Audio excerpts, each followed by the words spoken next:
1 Samuel. 1 Samuel 1.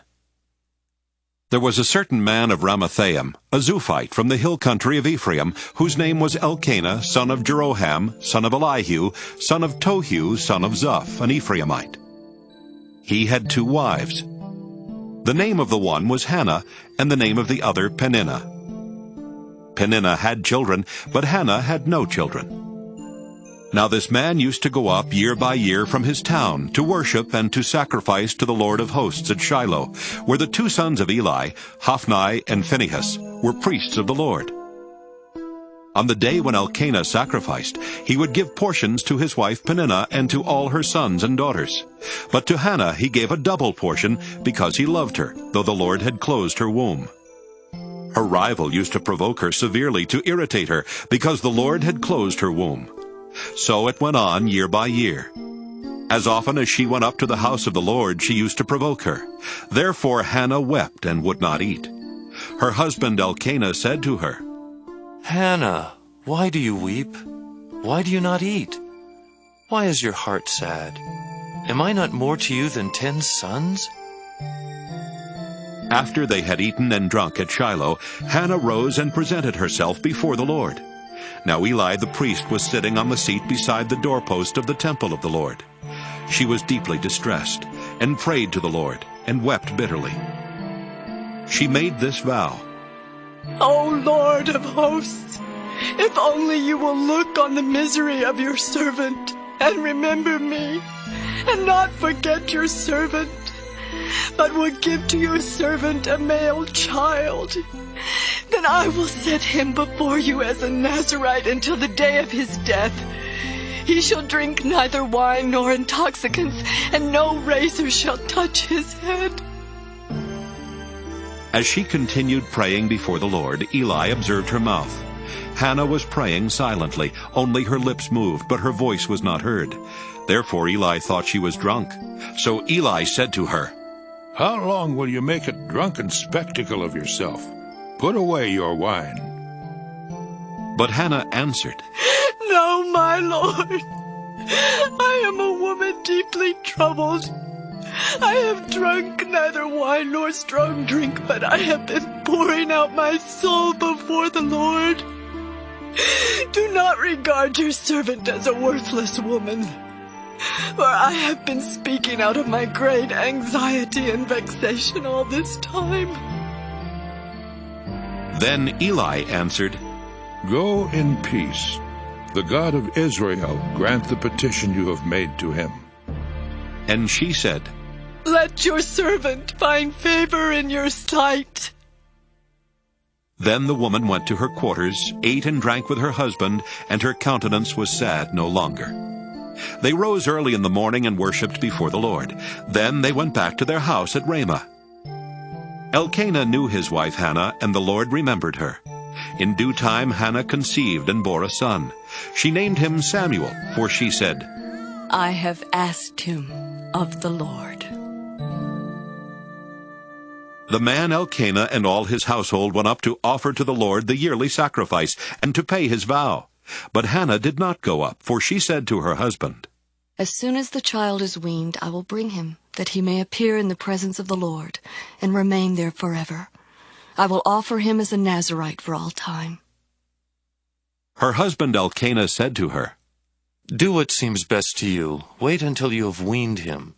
Only may the Lord establish his word. So the woman remained and nursed her son until she weaned him. When she had weaned him, she took him up with her, along with a 3-year-old bull, an ephah of flour, and a skin of wine. She brought him to the house of the Lord at Shiloh, and the child was young. Then they slaughtered the bull, and they brought the child to Eli, and she said, O my Lord, as you live, my Lord, I am the woman who is standing here in your presence, praying to the Lord. For this child I prayed, and the Lord has granted me the petition that I made to him. Therefore I have lent him to the Lord. As long as he lives, he is given to the Lord. She left him there for the Lord. 1 Samuel 2. Hannah prayed and said, My heart exults in the Lord. My strength is exalted in my God. My mouth derides my enemies because I rejoice in my victory. There is no holy one like the Lord, no one besides you. There is no rock like our God. Talk no more so very proudly.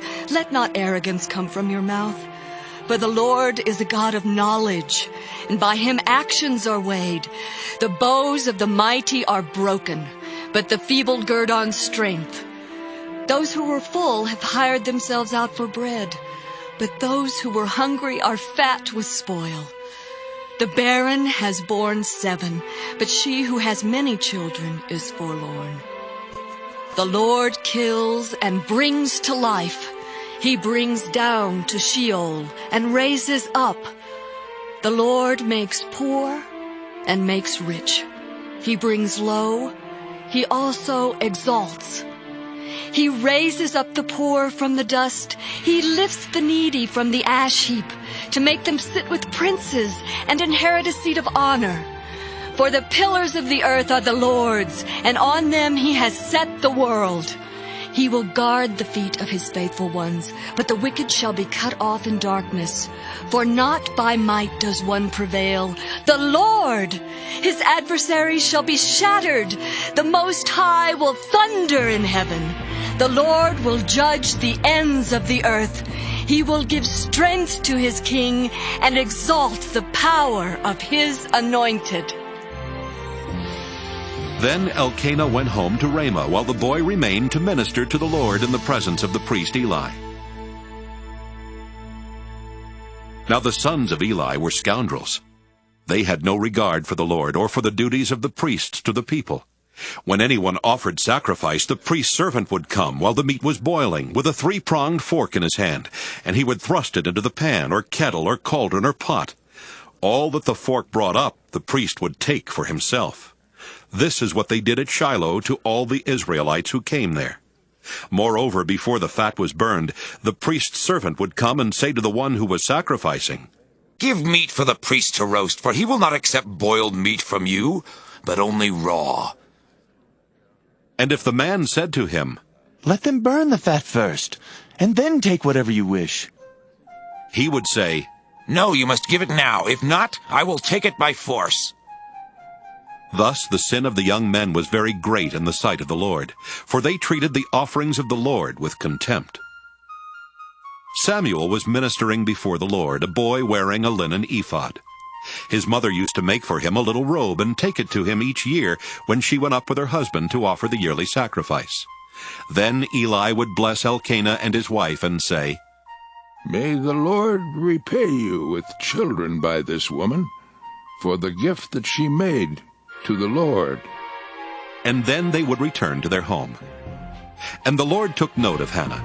She conceived and bore 3 sons and 2 daughters, and the boy Samuel grew up in the presence of the Lord. Now Eli was very old. He heard all that his sons were doing to all Israel, and how they lay with the women who served at the entrance to the tent of meeting. He said to them, Why do you do such things? For I hear of your evil dealings from all these people. No, my sons, it is not a good report that I hear the people of the Lord spreading abroad. If one person sins against another, someone can intercede for the sinner with the Lord. But if someone sins against the Lord, who can make intercession? But they would not listen to the voice of their father, for it was the will of the Lord to kill them. Now the boy Samuel continued to grow both in stature and in favor with the Lord and with the people. A man of God came to Eli and said to him, Thus the Lord has said, I revealed myself to the family of your ancestor in Egypt, when they were slaves to the house of Pharaoh. I chose him out of all the tribes of Israel to be my priest, to go up to my altar, to offer incense, to wear an ephod before me. And I gave to the family of your ancestor all my offerings by fire from the people of Israel. Why then look with greedy eye at my sacrifices and my offerings that I commanded, and honor your sons more than me by fattening yourselves on the choicest parts of every offering of my people Israel? Therefore, the Lord, the God of Israel, declares, I promised that your family and the family of your ancestors should go in and out before me forever. But now the Lord declares, Far be it from me. For those who honor me I will honor, and those who despise me shall be treated with contempt. See, a time is coming when I will cut off your strength and the strength of your ancestors' family, so that no one in your family will live to old age. Then in distress you will look with greedy eye on all the prosperity that shall be bestowed upon Israel, and no one in your family shall ever live to old age. The only one of you whom I shall not cut off from my altar shall be spared to weep out his eyes and grieve his heart. All the members of your household shall die by the sword. The fate of your 2 sons, Hophni and Phinehas, shall be the sign to you. Both of them shall die on the same day. I will raise up for myself a faithful priest, who shall do according to what is in my heart and in my mind. I will build him a sure house, and he shall go in and out before my anointed one forever. Everyone who is left in your family shall come to implore him for a piece of silver or a loaf of bread, and shall say, Please put me in one of the priest's places, that I may eat a morsel of bread. 1 Samuel 3. Now the boy Samuel was ministering to the Lord under Eli. The word of the Lord was rare in those days. Visions were not widespread. At that time Eli, whose eyesight had begun to grow dim so that he could not see, was lying down in his room. The lamp of God had not yet gone out, and Samuel was lying down in the temple of the Lord, where the ark of God was. Then the Lord called, Samuel, Samuel. And he said, Here I am. And ran to Eli and said, Here I am, for you called me. But he said, I did not call. Lie down again. So he went and lay down. The Lord called again, Samuel. Samuel got up and went to Eli and said, Here I am, for you called me. But he said, I did not call, my son. Lie down again. Now Samuel did not yet know the Lord, and the word of the Lord had not yet been revealed to him. The Lord called Samuel again a 3rd time, and he got up and went to Eli and said, Here I am, for you called me. Then Eli perceived that the Lord was calling the boy. Therefore Eli said to Samuel, Go, lie down. And if he calls you, you shall say, Speak, Lord, for your servant is listening. So Samuel went and lay down in his place. Now the Lord came and stood there, calling as before, Samuel, Samuel.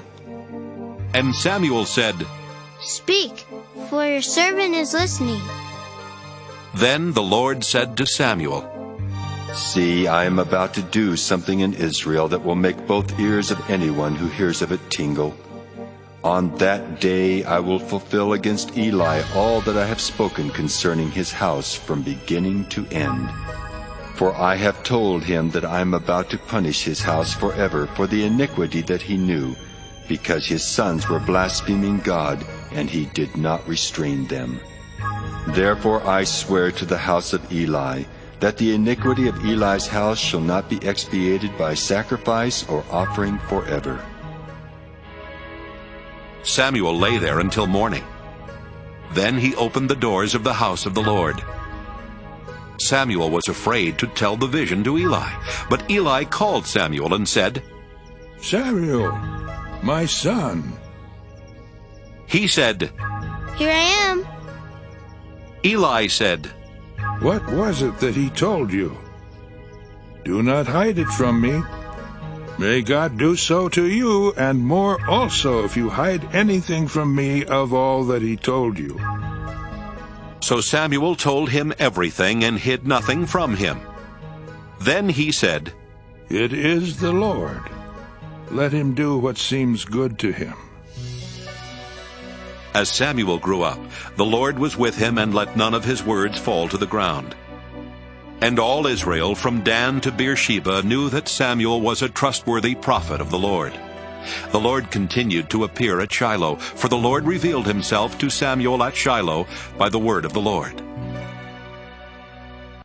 1 Samuel 4.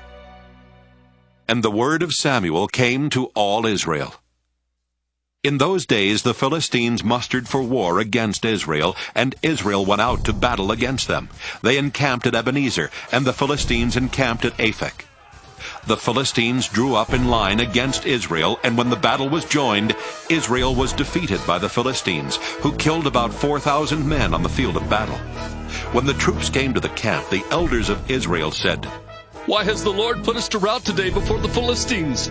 Let us bring the ark of the covenant of the Lord here from Shiloh, so that he may come among us and save us from the power of our enemies." So the people sent to Shiloh and brought from there the ark of the covenant of the Lord of hosts, who is enthroned on the cherubim. The two sons of Eli, Hophni and Phinehas, were there with the ark of the covenant of God. When the ark of the covenant of the Lord came into the camp, all Israel gave a mighty shout, so that the earth resounded. When the Philistines heard the noise of the shouting, they said, "What does this great shouting in the camp of the Hebrews mean?" When they learned that the ark of the Lord had come to the camp, the Philistines were afraid, for they said, "Gods have come into the camp!" They also said, "Woe to us, for nothing like this has happened before. Woe to us! Who can deliver us from the power of these mighty gods? These are the gods who struck the Egyptians with every sort of plague in the wilderness. Take courage and be men, O Philistines, in order not to become slaves to the Hebrews as they have been to you. Be men and fight!" So the Philistines fought. Israel was defeated, and they fled, every one to his home. There was a very great slaughter, for there fell of Israel 30,000 foot soldiers. The ark of God was captured, and the two sons of Eli, Hophni and Phinehas, died. A man of Benjamin ran from the battle line and came to Shiloh the same day, with his clothes torn and with earth upon his head. When he arrived, Eli was sitting upon his seat by the road watching, for his heart trembled for the ark of God. When the man came into the city and told the news, all the city cried out. When Eli heard the sound of the outcry, he said, "What is this uproar?" Then the man came quickly and told Eli. Now Eli was 98 years old, and his eyes were set, so that he could not see. The man said to Eli, "I have just come from the battle. I fled from the battle today." He said, "How did it go, my son?" The messenger replied, "Israel has fled before the Philistines, and there has also been a great slaughter among the troops. Your two sons also, Hophni and Phinehas, are dead, and the ark of God has been captured." When he mentioned the ark of God, Eli fell over backward from his seat by the side of the gate, and his neck was broken, and he died, for he was an old man and heavy. He had judged Israel 40 years. Now his daughter-in-law, the wife of Phinehas, was pregnant, about to give birth. When she heard the news that the ark of God was captured and that her father-in-law and her husband were dead, she bowed and gave birth, for her labor pains overwhelmed her. As she was about to die, the women attending her said to her, "Do not be afraid, for you have borne a son." But she did not answer or give heed. She named the child Ichabod, meaning the glory has departed from Israel, because the ark of God had been captured, and because of her father-in-law and her husband. She said, "The glory has departed from Israel, for the ark of God has been captured." 1 Samuel 5. When the Philistines captured the ark of God, they brought it from Ebenezer to Ashdod. Then the Philistines took the ark of God and brought it into the house of Dagon, and placed it beside Dagon. When the people of Ashdod rose early the next day, there was Dagon fallen on his face to the ground before the ark of the Lord. So they took Dagon and put him back in his place. But when they rose early on the next morning, Dagon had fallen on his face to the ground before the ark of the Lord, and the head of Dagon and both his hands were lying cut off upon the threshold. Only the trunk of Dagon was left to him. This is why the priests of Dagon and all who enter the house of Dagon do not step on the threshold of Dagon in Ashdod to this day. The hand of the Lord was heavy upon the people of Ashdod, and he terrified and struck them with tumors, both in Ashdod and in its territory. And when the inhabitants of Ashdod saw how things were, they said, "The ark of the God of Israel must not remain with us, for his hand is heavy on us and on our god Dagon." So they sent and gathered together all the lords of the Philistines and said, "What shall we do with the ark of the God of Israel?" The inhabitants of Gath replied, "Let the ark of God be moved on to us." So they moved the ark of the God of Israel to Gath. But after they had brought it to Gath, the hand of the Lord was against the city, causing a very great panic. He struck the inhabitants of the city, both young and old, so that tumors broke out on them. So they sent the ark of the God of Israel to Ekron. But when the ark of God came to Ekron, the people of Ekron cried out, "Why have they brought around to us the ark of the God of Israel to kill us and our people?" They sent therefore and gathered together all the lords of the Philistines and said, "Send away the ark of the God of Israel, and let it return to its own place, that it may not kill us and our people." For there was a deathly panic throughout the whole city. The hand of God was very heavy there. Those who did not die were stricken with tumors, and the cry of the city went up to heaven. 1 Samuel 6. The ark of the Lord was in the country of the Philistines 7 months. Then the Philistines called for the priests and the diviners and said, "What shall we do with the ark of the Lord? Tell us what we should send with it to its place." They said, "If you send away the ark of the God of Israel, do not send it empty, but by all means return him a guilt offering. Then you will be healed and will be ransomed. Will not his hand then turn from you?" And they said, "What is the guilt offering that we shall return to him?" They answered, 5 gold tumors and 5 gold mice, according to the number of the lords of the Philistines. For the same plague was upon all of you and upon your lords. So you must make images of your tumors and images of your mice that ravage the land, and give glory to the God of Israel. Perhaps he will lighten his hand on you and your gods and your land. Why should you harden your hearts as the Egyptians and Pharaoh hardened their hearts? After he had made fools of them, did they not let the people go, and they departed?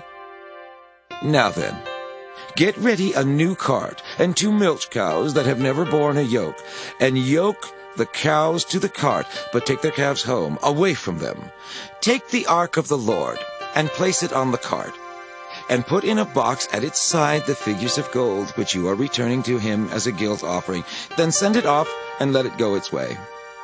And watch, if it goes up on the way to its own land, to Bethshemesh, then it is he who has done us this great harm. But if not, then we shall know that it is not his hand that struck us. It happened to us by chance."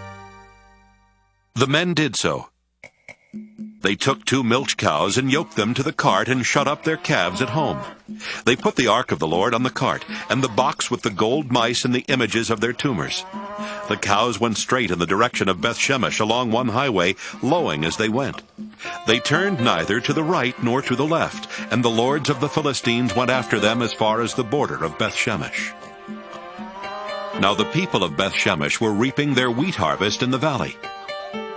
When they looked up and saw the ark, they went with rejoicing to meet it. The cart came into the field of Joshua of Bethshemesh and stopped there. A large stone was there, so they split up the wood of the cart and offered the cows as a burnt offering to the Lord. The Levites took down the ark of the Lord and the box that was beside it, in which were the gold objects, and set them upon the large stone. Then the people of Bethshemesh offered burnt offerings and presented sacrifices on that day to the Lord. When the 5 lords of the Philistines saw it, they returned that day to Ekron. These are the gold tumors which the Philistines returned as a guilt offering to the Lord. 1 for Ashdod, 1 for Gaza, 1 for Ashkelon, 1 for Gath, 1 for Ekron. Also the gold mice according to the number of all the cities of the Philistines belonging to the 5 lords, both fortified cities and unwalled villages. The great stone beside which they set down the ark of the Lord is a witness to this day in the field of Joshua of Bethshemesh. The descendants of Jeconiah did not rejoice with the people of Bethshemesh when they greeted the ark of the Lord, and he killed 70 men of them. The people mourned because the Lord had made a great slaughter among the people.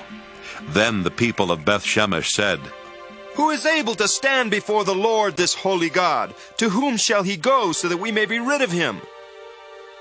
So they sent messengers to the inhabitants of Kiriath-Jearim, saying, "The Philistines have returned the ark of the Lord. Come down and take it up to you." 1 Samuel 7. And the people of Kiriath-Jearim came and took up the ark of the Lord and brought it to the house of Abinadab on the hill. They consecrated his son Eleazar to have charge of the ark of the Lord. From the day that the ark was lodged at Kiriath-Jearim, a long time passed, some 20 years, and all the house of Israel lamented after the Lord. Then Samuel said to all the house of Israel, "If you are returning to the Lord with all your heart, then put away the foreign gods and the Astartes from among you. Direct your heart to the Lord, and serve him only, and he will deliver you out of the hand of the Philistines." So Israel put away the Baals and the Astartes, and they served the Lord only. Then Samuel said, "Gather all Israel at Misbah, and I will pray to the Lord for you." So they gathered at Misbah and drew water and poured it out before the Lord. They fasted that day and said, "We have sinned against the Lord." And Samuel judged the people of Israel at Misbah. When the Philistines heard that the people of Israel had gathered at Misbah, the lords of the Philistines went up against Israel. And when the people of Israel heard of it, they were afraid of the Philistines. The people of Israel said to Samuel, "Do not cease to cry out to the Lord our God for us, and pray that he may save us from the hand of the Philistines." So Samuel took a sucking lamb and offered it as a whole burnt offering to the Lord. Samuel cried out to the Lord for Israel, and the Lord answered him. As Samuel was offering up the burnt offering, the Philistines drew near to attack Israel. But the Lord thundered with a mighty voice that day against the Philistines and threw them into confusion, and they were routed before Israel. And the men of Israel went out of Misbah and pursued the Philistines, and struck them down as far as beyond Beth-kar. Then Samuel took a stone and set it up between Misbah and Jeshanah, and named it Ebenezer. For he said, "Thus far the Lord has helped us." So the Philistines were subdued and did not again enter the territory of Israel. The hand of the Lord was against the Philistines all the days of Samuel. The towns that the Philistines had taken from Israel were restored to Israel, from Ekron to Gath, and Israel recovered their territory from the hand of the Philistines. There was peace also between Israel and the Amorites. Samuel judged Israel all the days of his life. He went on a circuit year by year to Bethel, Gilgal, and Misbah, and he judged Israel in all these places. Then he would come back to Ramah, for his home was there. He administered justice there to Israel, and built there an altar to the Lord. 1 Samuel 8. When Samuel became old, he made his sons judges over Israel. The name of his firstborn was Joel, and the name of his second Abijah. They were judges in Beersheba. Yet his sons did not follow in his ways, but turned aside after gain. They took bribes and perverted justice. Then all the elders of Israel gathered together and came to Samuel at Ramah and said to him, "You are old, and your sons do not follow in your ways. Appoint for us then a king to govern us like other nations." But the thing displeased Samuel when they said, "Give us a king to govern us." Samuel prayed to the Lord, and the Lord said to Samuel, "Listen to the voice of the people in all that they say to you. For they have not rejected you, but they have rejected me from being king over them. just as they have done to me from the day I brought them up out of Egypt to this day, forsaking me and serving other gods, so also they are doing to you. Now then listen to their voice. Only you shall solemnly warn them and show them the ways of the king who shall reign over them." So Samuel reported all the words of the Lord to the people who were asking him for a king. He said, "These will be the ways of the king who will reign over you.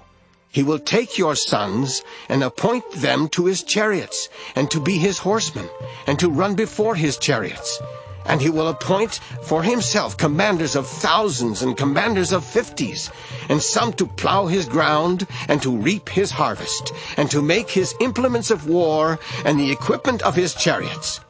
He will take your daughters to be perfumers, and cooks and bakers.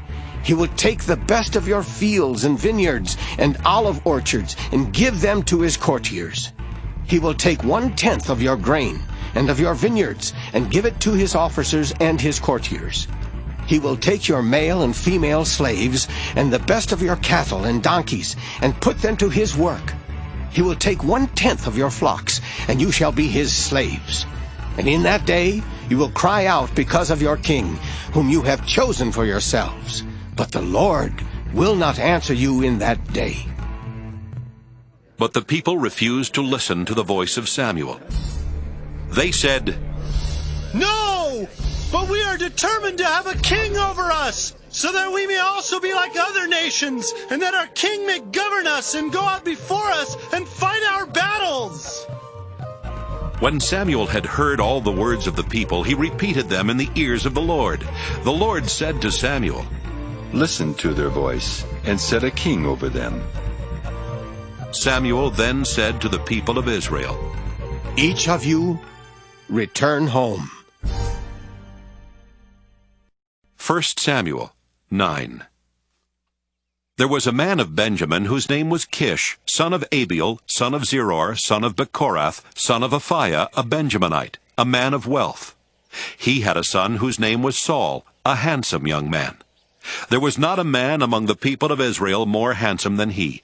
He stood head and shoulders above everyone else.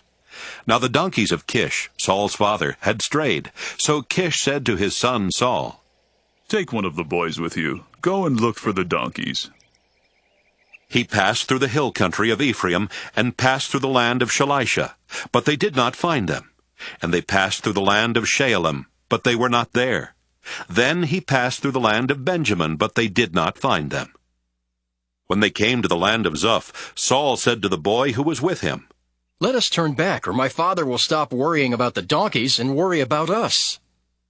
But he said to him, "There is a man of God in this town. He is a man held in honor. Whatever he says always comes true.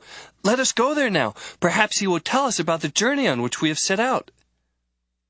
Then Saul replied to the boy, "But if we go, what can we bring the man? For the bread in our sacks is gone, and there is no present to bring to the man of God. What have we?" The boy answered Saul again, "Here, I have with me a 1/4 shekel of silver. I will give it to the man of God to tell us our way." Formerly in Israel, anyone who went to inquire of God would say, "Come, let us go to the seer," for the one who is now called a prophet was formerly called a seer. Saul said to the boy, "Good. Come, let us go." So they went to the town where the man of God was. As they went up the hill to the town, they met some girls coming out to draw water, and said to them, "Is the seer here?" They answered, "Yes, there he is just ahead of you. Hurry! He has come just now to the town because the people have a sacrifice today at the shrine. As soon as you enter the town, you will find him before he goes up to the shrine to eat." For the people will not eat until he comes, since he must bless the sacrifice. Afterward, those eat who are invited. Now go up, for you will meet him immediately." So they went up to the town. As they were entering the town, they saw Samuel coming out toward them on his way up to the shrine. Now the day before Saul came, the Lord had revealed to Samuel, "Tomorrow about this time I will send to you a man from the land of Benjamin, and you shall anoint him to be ruler over my people Israel. He shall save my people from the hand of the Philistines." For I have seen the suffering of my people, because their outcry has come to me. When Samuel saw Saul, the Lord told him, Here is the man of whom I spoke to you. He it is who shall rule over my people. Then Saul approached Samuel inside the gate and said, Tell me, please, where is the house of the seer? Samuel answered Saul, I am the seer. Go up before me to the shrine, for today you shall eat with me. And in the morning I will let you go, and will tell you all that is on your mind. As for your donkeys that were lost 3 days ago, give no further thought to them, for they have been found. And on whom is all Israel's desire fixed, if not on you and on all your ancestral house? Saul answered, I am only a Benjaminite, from the least of the tribes of Israel, and my family is the humblest of all the families of the tribe of Benjamin. Why then have you spoken to me in this way? Then Samuel took Saul and his servant boy and brought them into the hall, and gave them a place at the head of those who had been invited, of whom there were about 30. And Samuel said to the cook, Bring the portion I gave you, the one I asked you to put aside. The cook took up the thigh and what went with it, and set them before Saul. Samuel said, See, what was kept is set before you. Eat, for it is set before you at the appointed time, so that you might eat with the guests. So Saul ate with Samuel that day. When they came down from the shrine into the town, a bed was spread for Saul on the roof, and he lay down to sleep. Then at the break of dawn Samuel called to Saul upon the roof, Get up, so that I may send you on your way. Saul got up, and both he and Samuel went out into the street. As they were going down to the outskirts of the town, Samuel said to Saul, Tell the boy to go on before us, and when he has passed on, stop here yourself for a while, that I may make known to you the word of God. 1 Samuel 10.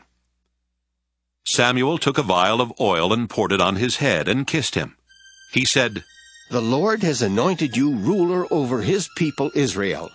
You shall reign over the people of the Lord, and you will save them from the hand of their enemies all around.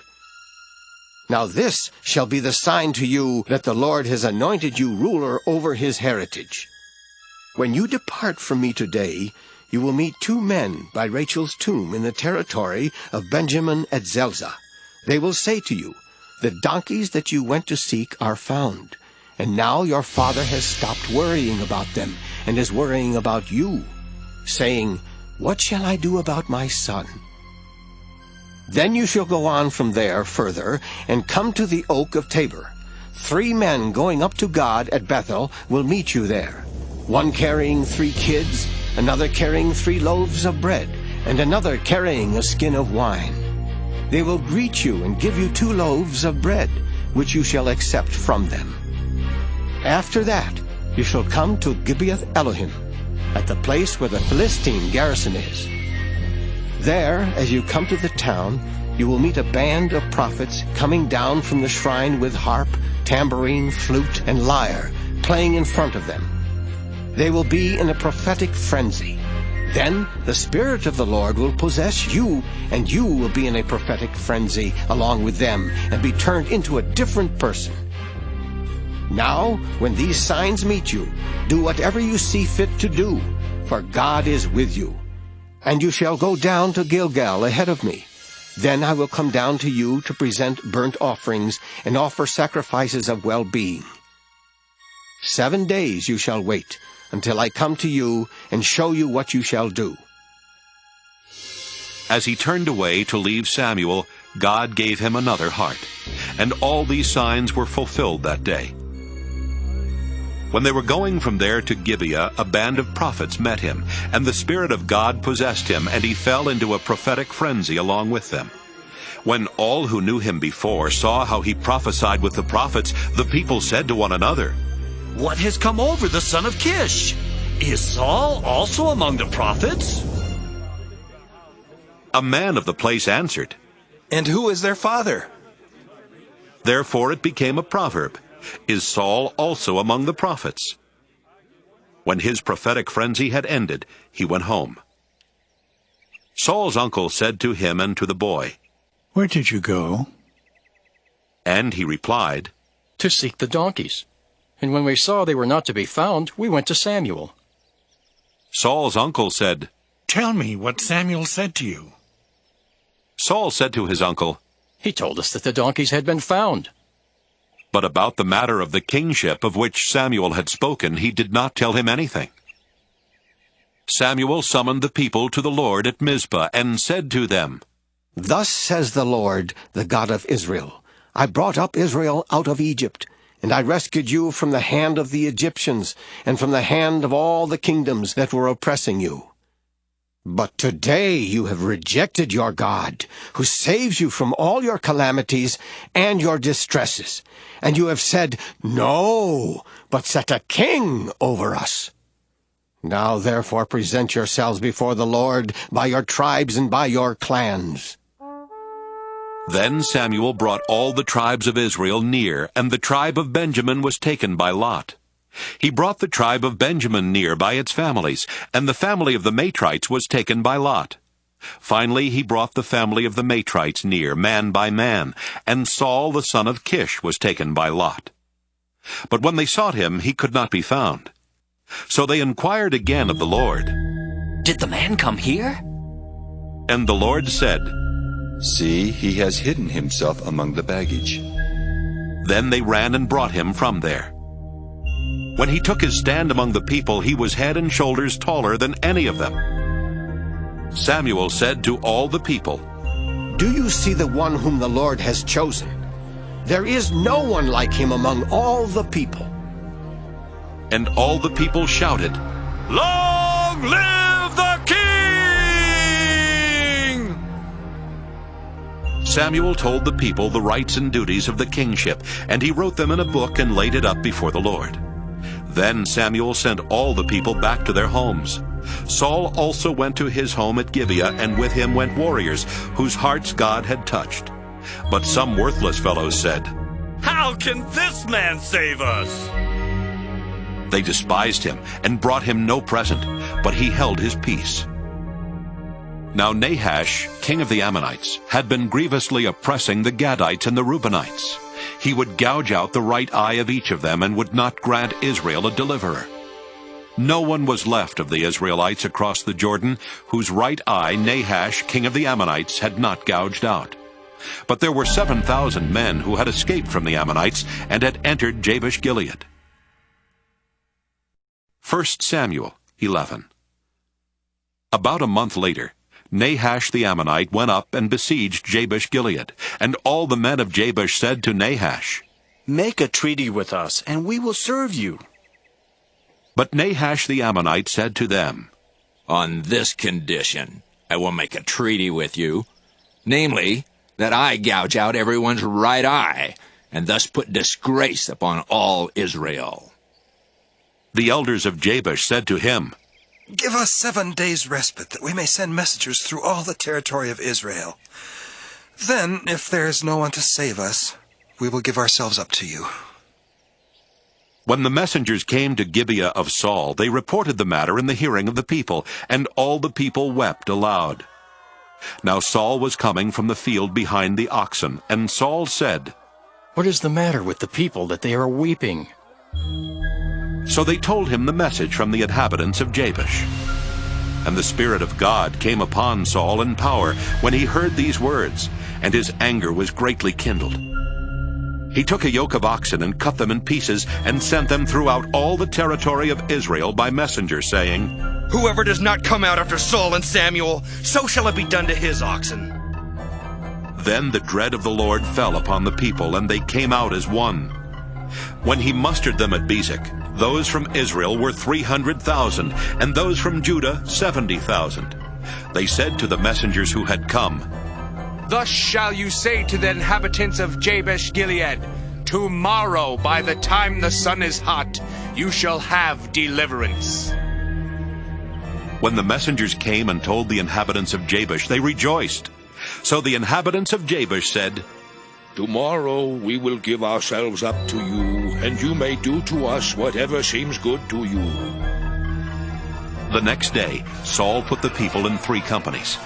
At the morning watch, they came into the camp and cut down the Ammonites until the heat of the day. And those who survived were scattered, so that no 2 of them were left together. The people said to Samuel, "Who is it that said, 'Shall Saul reign over us?' Give them to us, so that we may put them to death." But Saul said, "No one shall be put to death this day, for today the Lord has brought deliverance to Israel." Samuel said to the people, "Come, let us go to Gilgal, and there renew the kingship."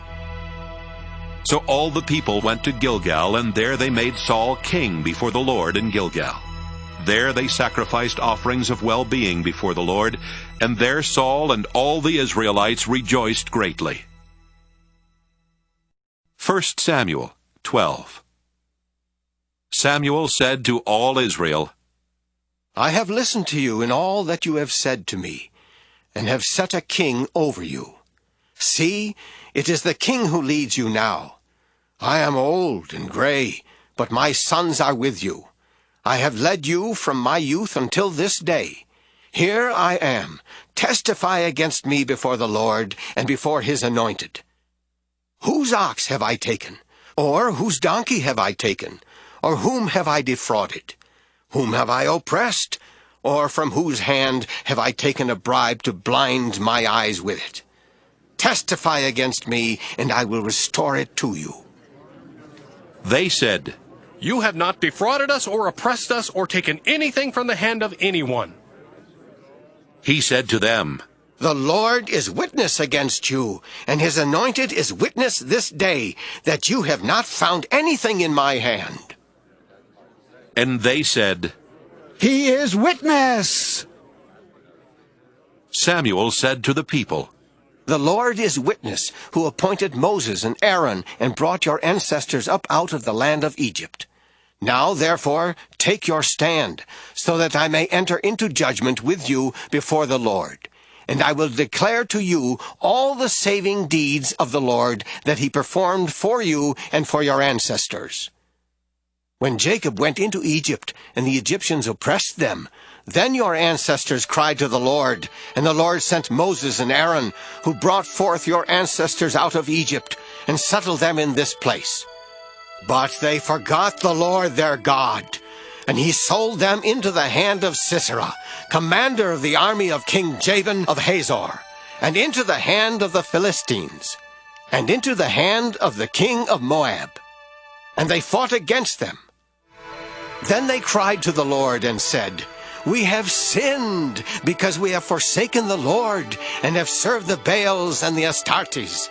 But now rescue us out of the hand of our enemies, and we will serve you.' And the Lord sent Jerubbaal, and Barak, and Jephthah, and Samson, and rescued you out of the hand of your enemies on every side, and you lived in safety. But when you saw that King Nahash of the Ammonites came against you, you said to me, 'No, but a king shall reign over us,' though the Lord your God was your king. See, here is the king whom you have chosen, for whom you have asked. See, the Lord has set a king over you. If you will fear the Lord and serve him and heed his voice, and not rebel against the commandment of the Lord, and if both you and the king who reigns over you will follow the Lord your God, it will be well. But if you will not heed the voice of the Lord, but rebel against the commandment of the Lord, then the hand of the Lord will be against you and your king.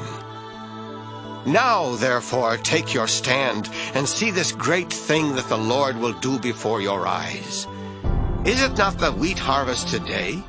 I will call upon the Lord, that he may send thunder and rain, and you shall know and see that the wickedness that you have done in the sight of the Lord is great in demanding a king for yourselves." So Samuel called upon the Lord, and the Lord sent thunder and rain that day, and all the people greatly feared the Lord and Samuel. All the people said to Samuel, "Pray to the Lord your God for your servants, so that we may not die, for we have added to all our sins the evil of demanding a king for ourselves." And Samuel said to the people, Do not be afraid. You have done all this evil, yet do not turn aside from following the Lord, but serve the Lord with all your heart. And do not turn aside after useless things that cannot profit or save, for they are useless. For the Lord will not cast away his people for his great name's sake, because it has pleased the Lord to make you a people for himself.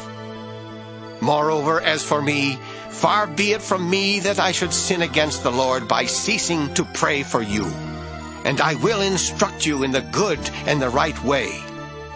Only fear the Lord, and serve him faithfully with all your heart. For consider what great things he has done for you. But if you still do wickedly, you shall be swept away, both you and your king. 1 Samuel 13. Saul was number unknown, years old when he began to reign, and he reigned unknown number, and 2 years over Israel. Saul chose 3,000 out of Israel. 2,000 were with Saul in Michmash and the hill country of Bethel, and 1,000 were with Jonathan in Gibeah of Benjamin. The rest of the people he sent home to their tents. Jonathan defeated the garrison of the Philistines that was at Gibeah, and the Philistines heard of it. And Saul blew the trumpet throughout all the land, saying, "Let the Hebrews hear!" When all Israel heard that Saul had defeated the garrison of the Philistines, and also that Israel had become odious to the Philistines, the people were called out to join Saul at Gilgal. The Philistines mustered to fight with Israel 30,000 chariots and 6,000 horsemen, and troops like the sand on the seashore in multitude. They came up and encamped at Michmash, to the east of Bethaven. When the Israelites saw that they were in distress, for the troops were hard-pressed, the people hid themselves in caves, and in holes, and in rocks, and in tombs, and in cisterns.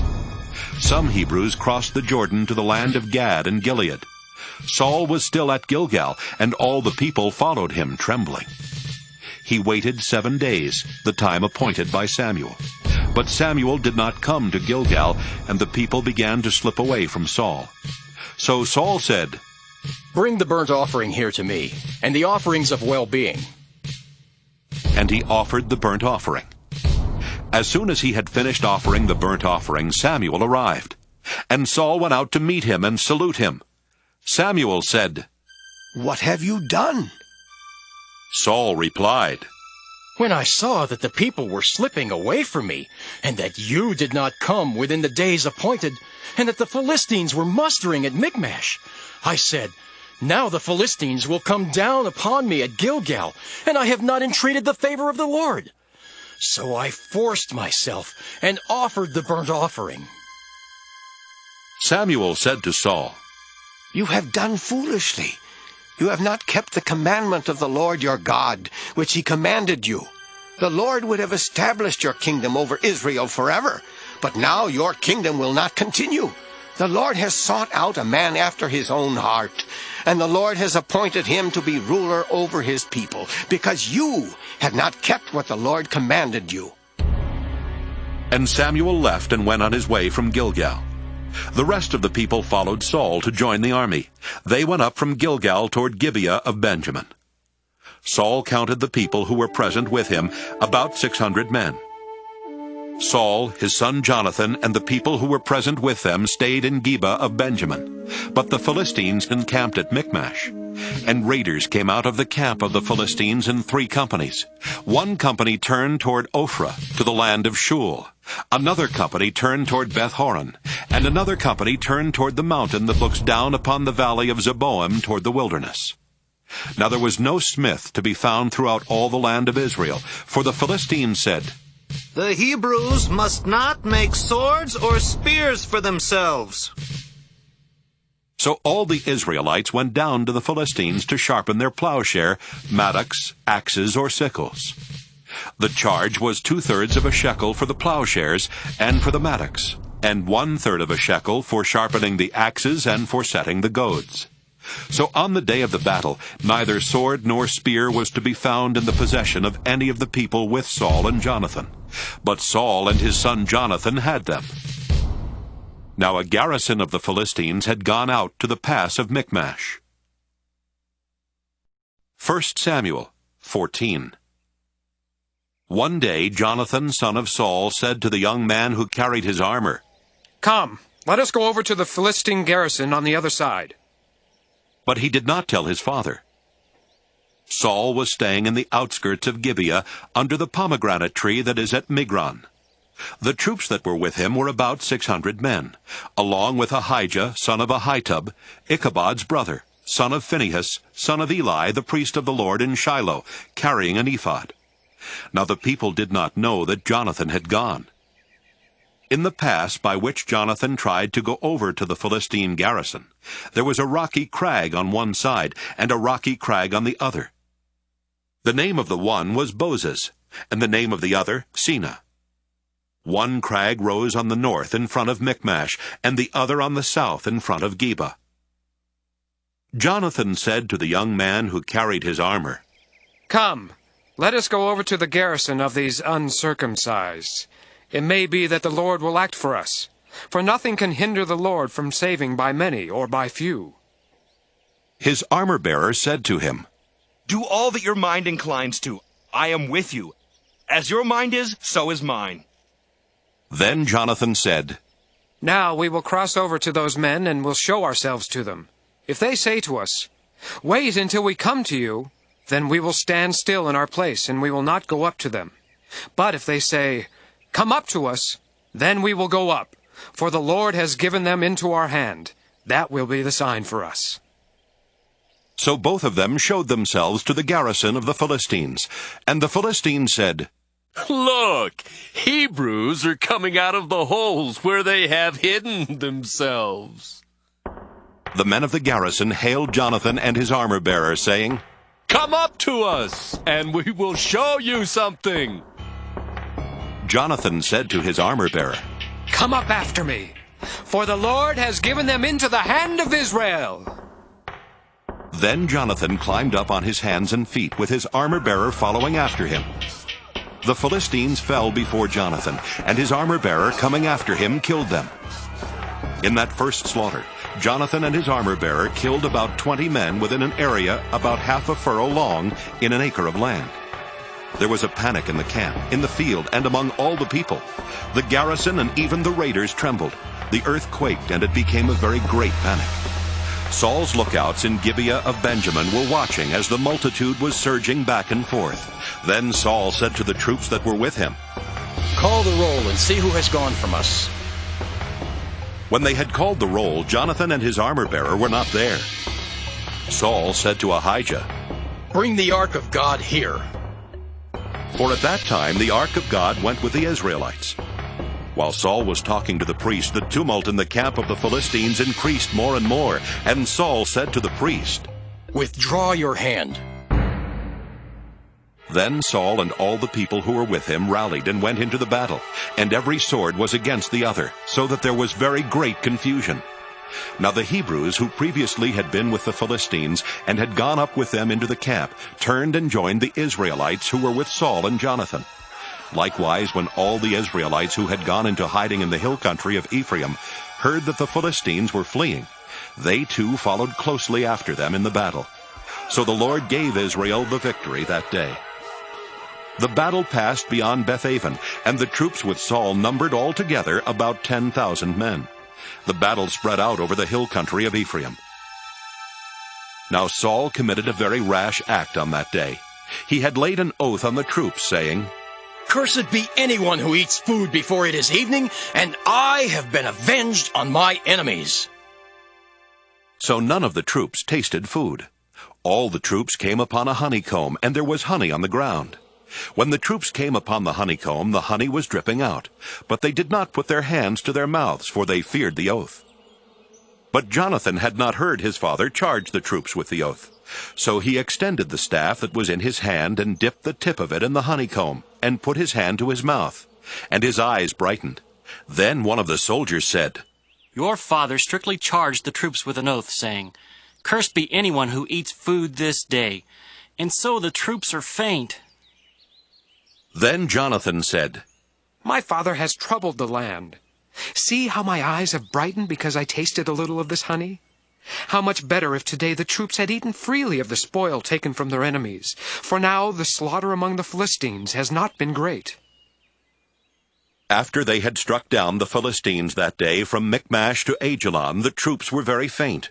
So the troops flew upon the spoil, and took sheep and oxen and calves, and slaughtered them on the ground, and the troops ate them with the blood.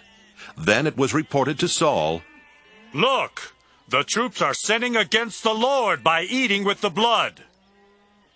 And he said, "You have dealt treacherously. Roll a large stone before me here." Saul said, "Disperse yourselves among the troops, and say to them, let all bring their oxen or their sheep, and slaughter them here and eat. And do not sin against the Lord by eating with the blood." So all of the troops brought their oxen with them that night, and slaughtered them there. And Saul built an altar to the Lord. It was the first altar that he built to the Lord. Then Saul said, "Let us go down after the Philistines by night, and despoil them until the morning light. Let us not leave one of them." They said, "Do whatever seems good to you." But the priest said, "Let us draw near to God here." So Saul inquired of God, "Shall I go down after the Philistines? Will you give them into the hand of Israel?" But he did not answer him that day. Saul said, "Come here, all you leaders of the people, and let us find out how this sin has arisen today. For as the Lord lives who saves Israel, even if it is my son Jonathan, he shall surely die." But there was no one among all the people who answered him. He said to all Israel, "You shall be on one side, and I and my son Jonathan will be on the other side." The people said to Saul, "Do what seems good to you."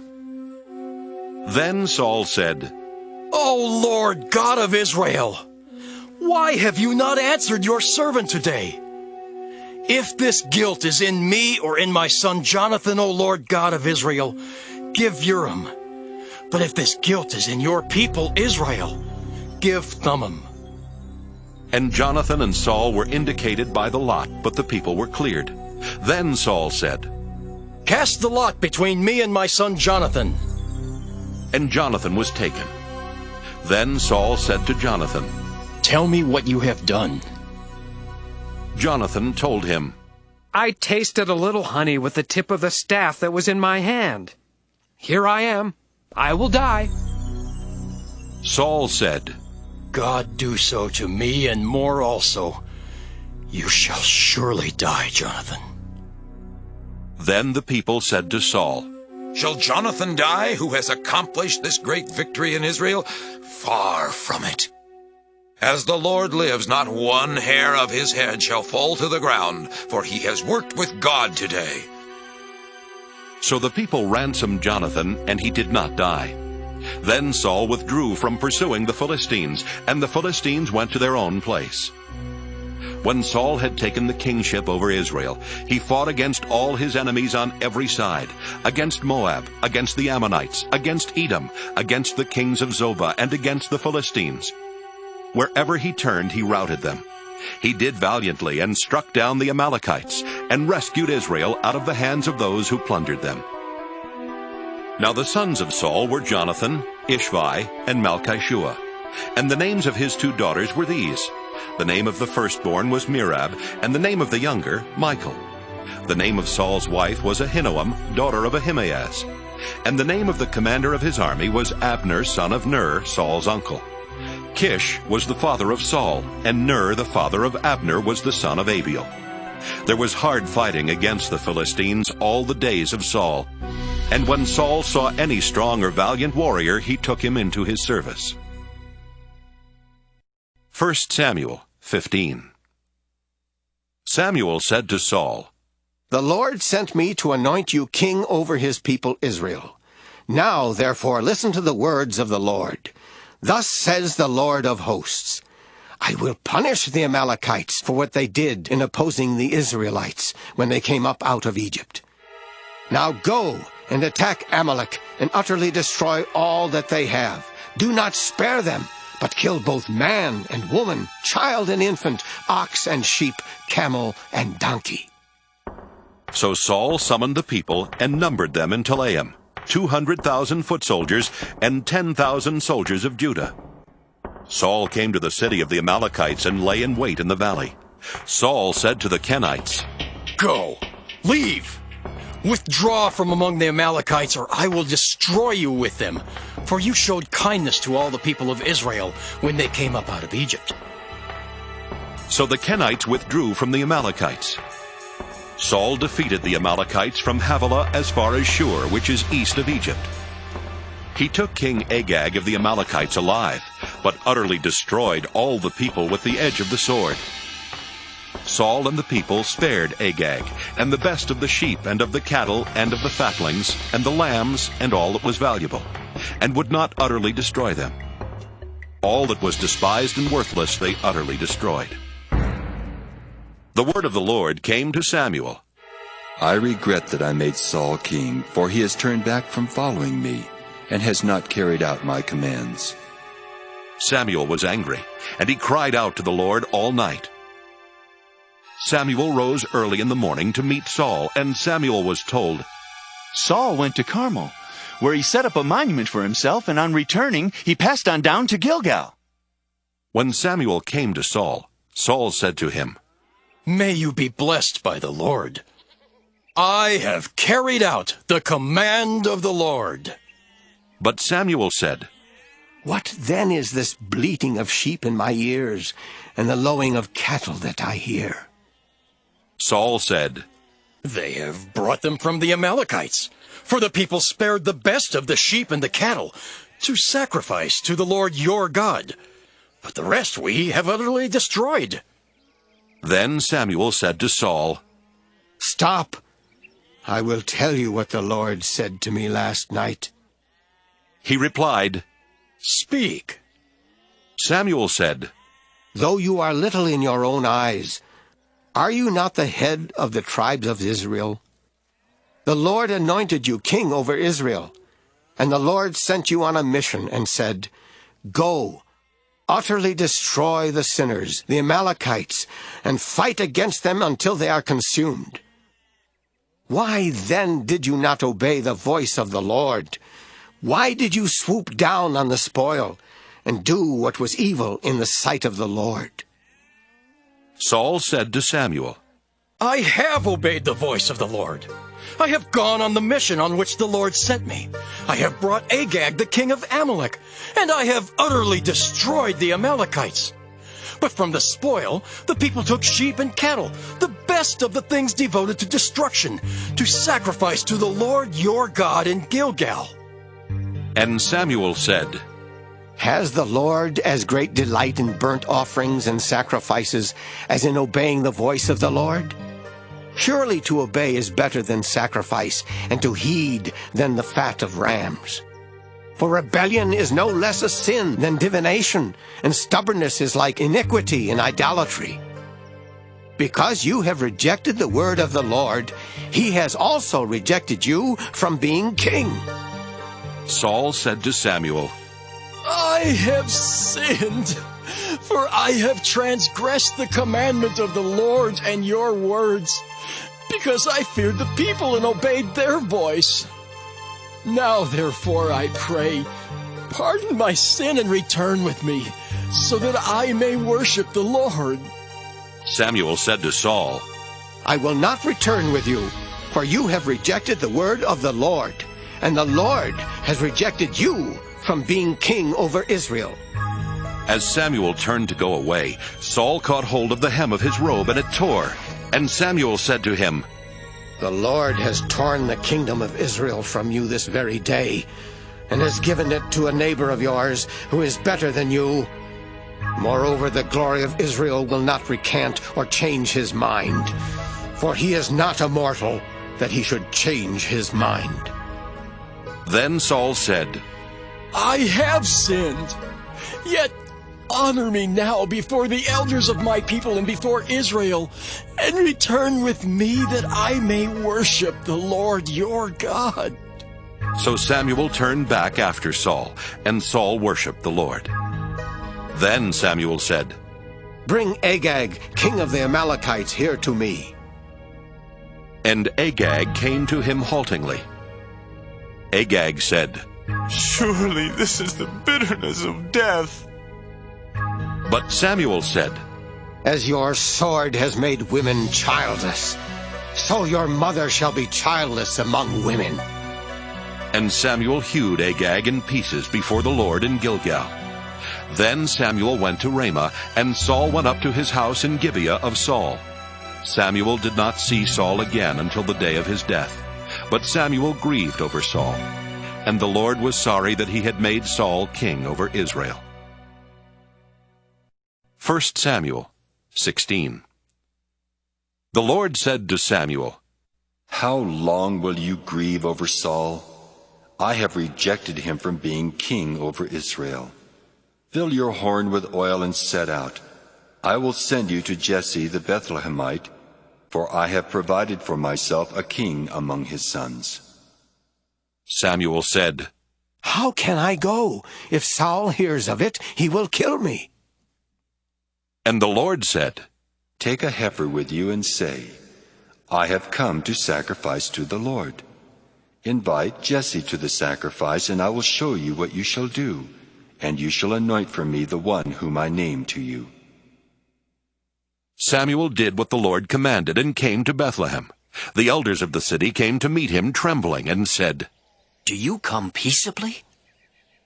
He said, Peaceably. I have come to sacrifice to the Lord. Sanctify yourselves and come with me to the sacrifice. And he sanctified Jesse and his sons and invited them to the sacrifice. When they came, he looked on Eliab and thought, Surely the Lord's anointed is now before the Lord. But the Lord said to Samuel, Do not look on his appearance or on the height of his stature, because I have rejected him. For the Lord does not see as mortals see. They look on the outward appearance, but the Lord looks on the heart. Then Jesse called Abinadab and made him pass before Samuel. He said, Neither has the Lord chosen this one. Then Jesse made Shammah pass by, and he said, Neither has the Lord chosen this one. Jesse made 7 of his sons pass before Samuel, and Samuel said to Jesse, The Lord has not chosen any of these. Samuel said to Jesse, Are all your sons here? And he said, There remains yet the youngest, but he's keeping the sheep. And Samuel said to Jesse, Send and bring him, for we will not sit down until he comes here. He sent and brought him in. Now he was ruddy and had beautiful eyes, and was handsome. The Lord said, Rise and anoint him, for this is the one. Then Samuel took the horn of oil and anointed him in the presence of his brothers. And the Spirit of the Lord came mightily upon David from that day forward. Samuel then set out and went to Ramah. Now the Spirit of the Lord departed from Saul, and an evil spirit from the Lord tormented him. And Saul's servants said to him, See now, an evil spirit from God is tormenting you. Let our Lord now command the servants who attend you to look for someone who is skillful in playing the lyre. And when the evil spirit from God is upon you, he will play it, and you will feel better. So Saul said to his servants, Provide for me someone who can play well, and bring him to me. One of the young men answered, I have seen a son of Jesse the Bethlehemite, who is skillful in playing, a man of valor, a warrior, prudent in speech, and a man of good presence, and the Lord is with him. So Saul sent messengers to Jesse and said, Send me your son David, who is with the sheep. Jesse took a donkey loaded with bread, a skin of wine, and a kid, and sent them by his son David to Saul. And David came to Saul and entered his service. Saul loved him greatly, and he became his armor-bearer. Saul sent to Jesse, saying, Let David remain in my service, for he has found favor in my sight. And whenever the evil spirit from God came upon Saul, David took the lyre and played it with his hand, and Saul would be relieved and feel better, and the evil spirit would depart from him. 1 Samuel 17. Now the Philistines gathered their armies for battle. They were gathered at Soko, which belongs to Judah, and encamped between Soko and Azekah in Ephes-dammim. Saul and the Israelites gathered and encamped in the valley of Elah, and formed ranks against the Philistines. The Philistines stood on the mountain on the one side, and Israel stood on the mountain on the other side, with a valley between them. And there came out from the camp of the Philistines a champion named Goliath of Gath, whose height was 6 cubits and a span. He had a helmet of bronze on his head, and he was armed with a coat of mail. The weight of the coat was 5,000 shekels of bronze. He had greaves of bronze on his legs, and a javelin of bronze slung between his shoulders. The shaft of his spear was like a weaver's beam, and his spear's head weighed 600 shekels of iron, and his shield-bearer went before him. He stood and shouted to the ranks of Israel, "Why have you come out to draw up for battle? Am I not a Philistine, and are you not servants of Saul? Choose a man for yourselves, and let him come down to me. If he is able to fight with me and kill me, then we will be your servants. But if I prevail against him and kill him, then you shall be our servants and serve us." And the Philistines said, "Today I defy the ranks of Israel. Give me a man that we may fight together." When Saul and all Israel heard these words of the Philistine, they were dismayed and greatly afraid.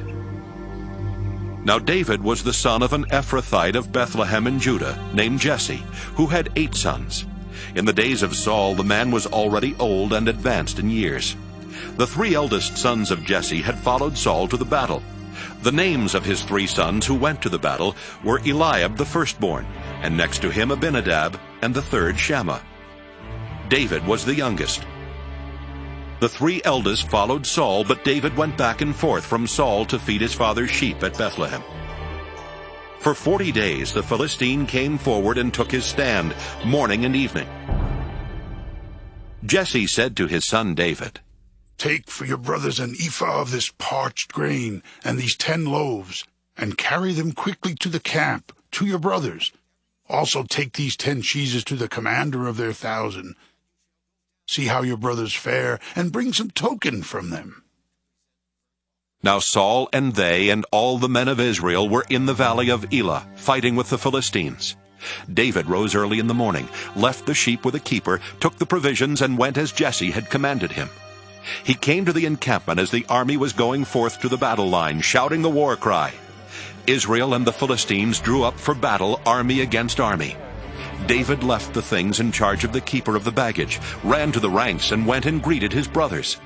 As he talked with them, the champion, the Philistine of Gath, Goliath by name, came up out of the ranks of the Philistines and spoke the same words as before, and David heard him.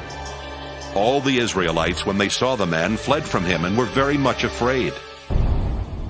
The Israelites said, "Have you seen this man who has come up? Surely he has come up to defy Israel. The king will greatly enrich the man who kills him, and will give him his daughter, and make his family free in Israel."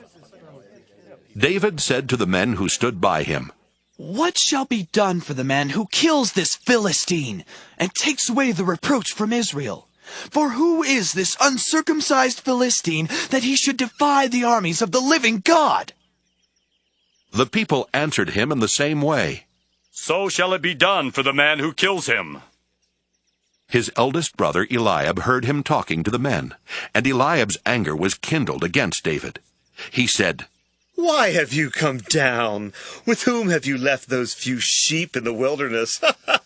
I know your presumption and the evil of your heart, for you have come down just to see the battle." David said, "What have I done now? It was only a question." He turned away from him toward another and spoke in the same way, and the people answered him again as before. When the words that David spoke were heard, they repeated them before Saul, and he sent for him. David said to Saul, "Let no one's heart fail because of him. Your servant will go and fight with this Philistine." Saul said to David, You are not able to go against this Philistine to fight with him, for you are just a boy, and he has been a warrior from his youth. But David said to Saul, Your servant used to keep sheep for his father, and whenever a lion or a bear came and took a lamb from the flock, I went after it and struck it down, rescuing the lamb from its mouth. And if it turned against me, I would catch it by the jaw, strike it down, and kill it. Your servant has killed both lions and bears, and this uncircumcised Philistine shall be like one of them, since he has defied the armies of the living God. David said, The Lord, who saved me from the paw of the lion and from the paw of the bear, will save me from the hand of this Philistine. So Saul said to David, Go, and may the Lord be with you. Saul clothed David with his armor. He put a bronze helmet on his head and clothed him with a coat of mail. David strapped Saul's sword over the armor, and he tried in vain to walk, for he was not used to them. Then David said to Saul, I cannot walk with these, for I'm not used to them. So David removed them. Then he took his staff in his hand and chose 5 smooth stones from the wadi, and put them in his shepherd's bag in the pouch. His sling was in his hand, and he drew near to the Philistine. The Philistine came on and drew near to David, with his shield-bearer in front of him. When the Philistine looked and saw David, he disdained him, for he was only a youth, ruddy and handsome in appearance. The Philistine said to David, Am I a dog that you come to me with sticks? And the Philistine cursed David by his gods. The Philistine said to David, Come to me, and I will give your flesh to the birds of the air and to the wild animals of the field. But David said to the Philistine, You come to me with sword and spear and javelin, but I come to you in the name of the Lord of hosts, the God of the armies of Israel, whom you have defied. This very day the Lord will deliver you into my hand, and I will strike you down and cut off your head. And I will give the dead bodies of the Philistine army this very day to the birds of the air and to the wild animals of the earth, so that all the earth may know that there is a God in Israel, and that all this assembly may know that the Lord does not save by sword and spear, for the battle is the Lord's, and he will give you into our hand. When the Philistine drew nearer to meet David, David ran quickly toward the battle line to meet the Philistine. David put his hand in his bag, took out a stone, slung it, and struck the Philistine on his forehead. The stone sank into his forehead, and he fell face down on the ground. So David prevailed over the Philistine with a sling and a stone, striking down the Philistine and killing him. There was no sword in David's hand. Then David ran and stood over the Philistine. He grasped his sword, drew it out of its sheath, and killed him. Then he cut off his head with it. When the Philistines saw that their champion was dead, they fled. The troops of Israel and Judah rose up with a shout and pursued the Philistines as far as Gath and the gates of Ekron, so that the wounded Philistines fell on the way from Shaaraim as far as Gath and Ekron. The Israelites came back from chasing the Philistines, and they plundered their camp. David took the head of the Philistine and brought it to Jerusalem, but he put his armor in his tent. When Saul saw David go out against the Philistine, he said to Abner, the commander of the army, Abner, whose son is this young man? Abner said, As your soul lives, O king, I do not know. The king said, Inquire whose son the stripling is. On David's return from killing the Philistine, Abner took him and brought him before Saul with the head of the Philistine in his hand. Saul said to him, Whose son are you, young man? And David answered, I am the son of your servant Jesse, the Bethlehemite. 1 Samuel 18. When David had finished speaking to Saul, the soul of Jonathan was bound to the soul of David, and Jonathan loved him as his own soul. Saul took him that day and would not let him return to his father's house. Then Jonathan made a covenant with David because he loved him as his own soul. Jonathan stripped himself of the robe that he was wearing and gave it to David, and his armor, and even his sword, and his bow, and his belt. David went out and was successful wherever Saul sent him, As a result, Saul set him over the army, and all the people, even the servants of Saul, approved. As they were coming home, when David returned from killing the Philistine, the women came out of all the towns of Israel, singing and dancing to meet King Saul, with tambourines, with songs of joy, and with musical instruments. And the women sang to one another as they made merry. Saul has killed his thousands, and David his 10,000s. Saul was very angry, for this saying displeased him. He said, "They have ascribed to David 10,000s, and to me they have ascribed thousands. What more can he have but the kingdom?" So Saul eyed David from that day on.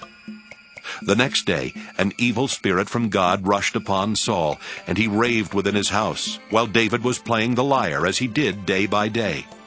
Saul had his spear in his hand, and Saul threw the spear, for he thought, "I will pin David to the wall."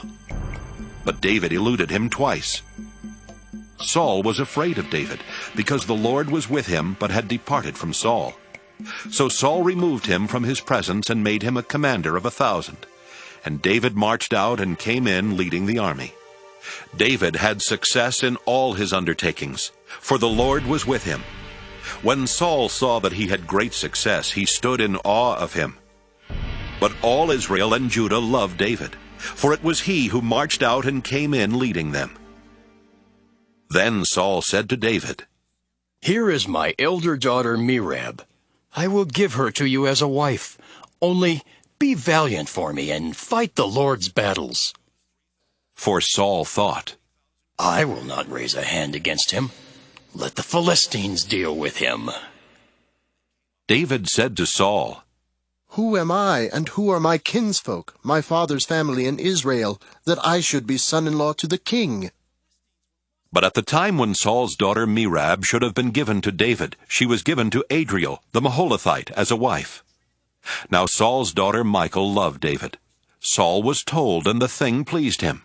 Saul thought, "Let me give her to him, that she may be a snare for him, and that the hand of the Philistines may be against him." Therefore Saul said to David a second time, "You shall now be my son-in-law." Saul commanded his servants, "Speak to David in private and say, 'See, the king is delighted with you, and all his servants love you. Now then, become the king's son-in-law.'" So Saul's servants reported these words to David in private. And David said, "Does it seem to you a little thing to become the king's son-in-law, seeing that I am a poor man and of no repute?" The servants of Saul told him, "This is what David said." Then Saul said, "Thus shall you say to David, 'The king desires no marriage present, except 100 foreskins of the Philistines, that he may be avenged on the king's enemies.'" Now Saul planned to make David fall by the hand of the Philistines. When his servants told David these words, David was well pleased to be the king's son-in-law. Before the time had expired, David rose and went, along with his men, and killed 100 of the Philistines. And David brought their foreskins, which were given in full number to the king, that he might become the king's son-in-law. Saul gave him his daughter Michal as a wife. But when Saul realized that the Lord was with David, and that Saul's daughter Michal loved him, Saul was still more afraid of David. So Saul was David's enemy from that time forward. Then the commanders of the Philistines came out to battle, and as often as they came out, David had more success than all the servants of Saul, so that his fame became very great. 1 Samuel 19. Saul spoke with his son Jonathan, and with all his servants about killing David. But Saul's son Jonathan took great delight in David. Jonathan told David, "My father Saul is trying to kill you. Therefore be on guard tomorrow morning. Stay in a secret place and hide yourself. I will go out and stand beside my father in the field where you are, and I will speak to my father about you. If I learn anything, I will tell you." Jonathan spoke well of David to his father Saul, saying to him, "The king should not sin against his servant David, because he has not sinned against you, and because his deeds have been of good service to you. For he took his life in his hand when he attacked the Philistine, and the Lord brought about a great victory for all Israel. You saw it and rejoiced. Why then will you sin against an innocent person by killing David without cause?" Saul heeded the voice of Jonathan. Saul swore, "As the Lord lives, he shall not be put to death." So Jonathan called David and related all these things to him. Jonathan then brought David to Saul, and he was in his presence as before. Again there was war, and David went out to fight the Philistines. He launched a heavy attack on them so that they fled before him. Then an evil spirit from the Lord came upon Saul as he sat in his house with his spear in his hand while David was playing music. Saul sought to pin David to the wall with the spear, but he eluded Saul so that he struck the spear into the wall. David fled and escaped that night. Saul sent messengers to David's house to keep watch over him, planning to kill him in the morning. David's wife Michal told him, "If you do not save your life tonight, tomorrow you will be killed." So Michal let David down through the window. He fled away and escaped. Michal took an idol and laid it on the bed. She put a net of goat's hair on its head and covered it with the clothes. When Saul sent messengers to take David, she said, "He is sick." Then Saul sent the messengers to see David for themselves. He said, "Bring him up to me in the bed, that I may kill him." When the messengers came in, the idol was in the bed, with the covering of goat's hair on its head. Saul said to Michal, "Why have you deceived me like this, and let my enemy go, so that he has escaped?" Michal answered Saul, "He said to me, 'Let me go. Why should I kill you?'" Now David fled and escaped. He came to Samuel at Ramah and told him all that Saul had done to him. He and Samuel went and settled at Naioth. Saul was told, "David is at Naioth in Ramah." Then Saul sent messengers to take David. When they saw the company of the prophets in a frenzy, with Samuel standing in charge of them, the Spirit of God came upon the messengers of Saul, and they also fell into a prophetic frenzy. When Saul was told, he sent other messengers, and they also fell into a frenzy. Saul sent messengers again the third time, and they also fell into a frenzy. Then he himself went to Ramah. He came to the great well that is in Secu. He asked, "Where are Samuel and David?" And someone said, "They are at Naioth in Ramah." He went there toward Naioth in Ramah, and the Spirit of God came upon him. As he was going, he fell into a prophetic frenzy until he came to Naioth in Ramah. He too stripped off his clothes, and he too fell into a frenzy before Samuel. He lay naked all that day and all that night. Therefore it is said, "Is Saul also among the prophets?" 1 Samuel 20. David fled from Naioth and Ramah. He came before Jonathan and said, "What have I done? What is my guilt? And what is my sin against your father that he is trying to take my life?" He said to him, "Far from it. You shall not die. My father does nothing, either great or small, without disclosing it to me. And why should my father hide this from me? Never." But David also swore, "Your father knows well that you like me, and he thinks, 'Do not let Jonathan know this, or he will be grieved.' But truly, as the Lord lives, and as you yourself live, there is but a step between me and death." Then Jonathan said to David, "Whatever you say, I will do for you." David said to Jonathan, "Tomorrow is the new moon, and I should not fail to sit with the king at the meal. But let me go so that I may hide in the field until the third evening. If your father misses me at all, then say, 'David earnestly asked leave of me to run to Bethlehem, his city, for there is a yearly sacrifice there for all the family.' If he says, 'Good,' it will be well with your servant. But if he is angry, then know that evil has been determined by him. Therefore deal kindly with your servant, for you have brought your servant into a sacred covenant with you. But if there is guilt in me, kill me yourself. Why should you bring me to your father?" Jonathan said, Far be it from you! If I knew that it was decided by my father that evil should come upon you, would I not tell you? Then David said to Jonathan, Who will tell me if your father answers you harshly?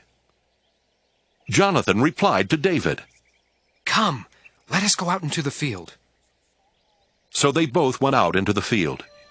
Jonathan said to David, By the Lord, the God of Israel, when I have sounded out my father about this time tomorrow or on the third day, if he is well disposed toward David, shall I not then send and disclose it to you?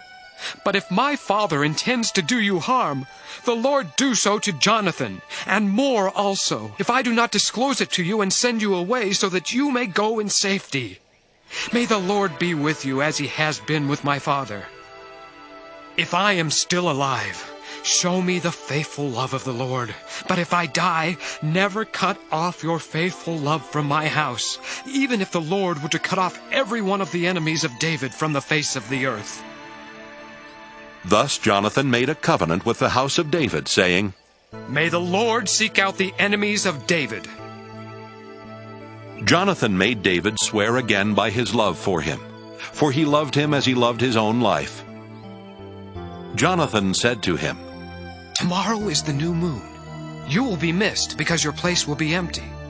On the day after tomorrow, you shall go a long way down, go to the place where you hid yourself earlier, and remain beside the stone there. I will shoot 3 arrows to the side of it, as though I shot at a mark. Then I will send the boy, saying, Go find the arrows. If I say to the boy, Look, the arrows are on this side of you, collect them, then you are to come, for as the Lord lives, it is safe for you and there is no danger. But if I say to the young man, Look, the arrows are beyond you, then go, for the Lord has sent you away. As for the matter about which you and I have spoken, the Lord is witness between you and me forever. So David hid himself in the field. When the new moon came, the king sat at the feast to eat. The king sat upon his seat, as at other times, upon the seat by the wall.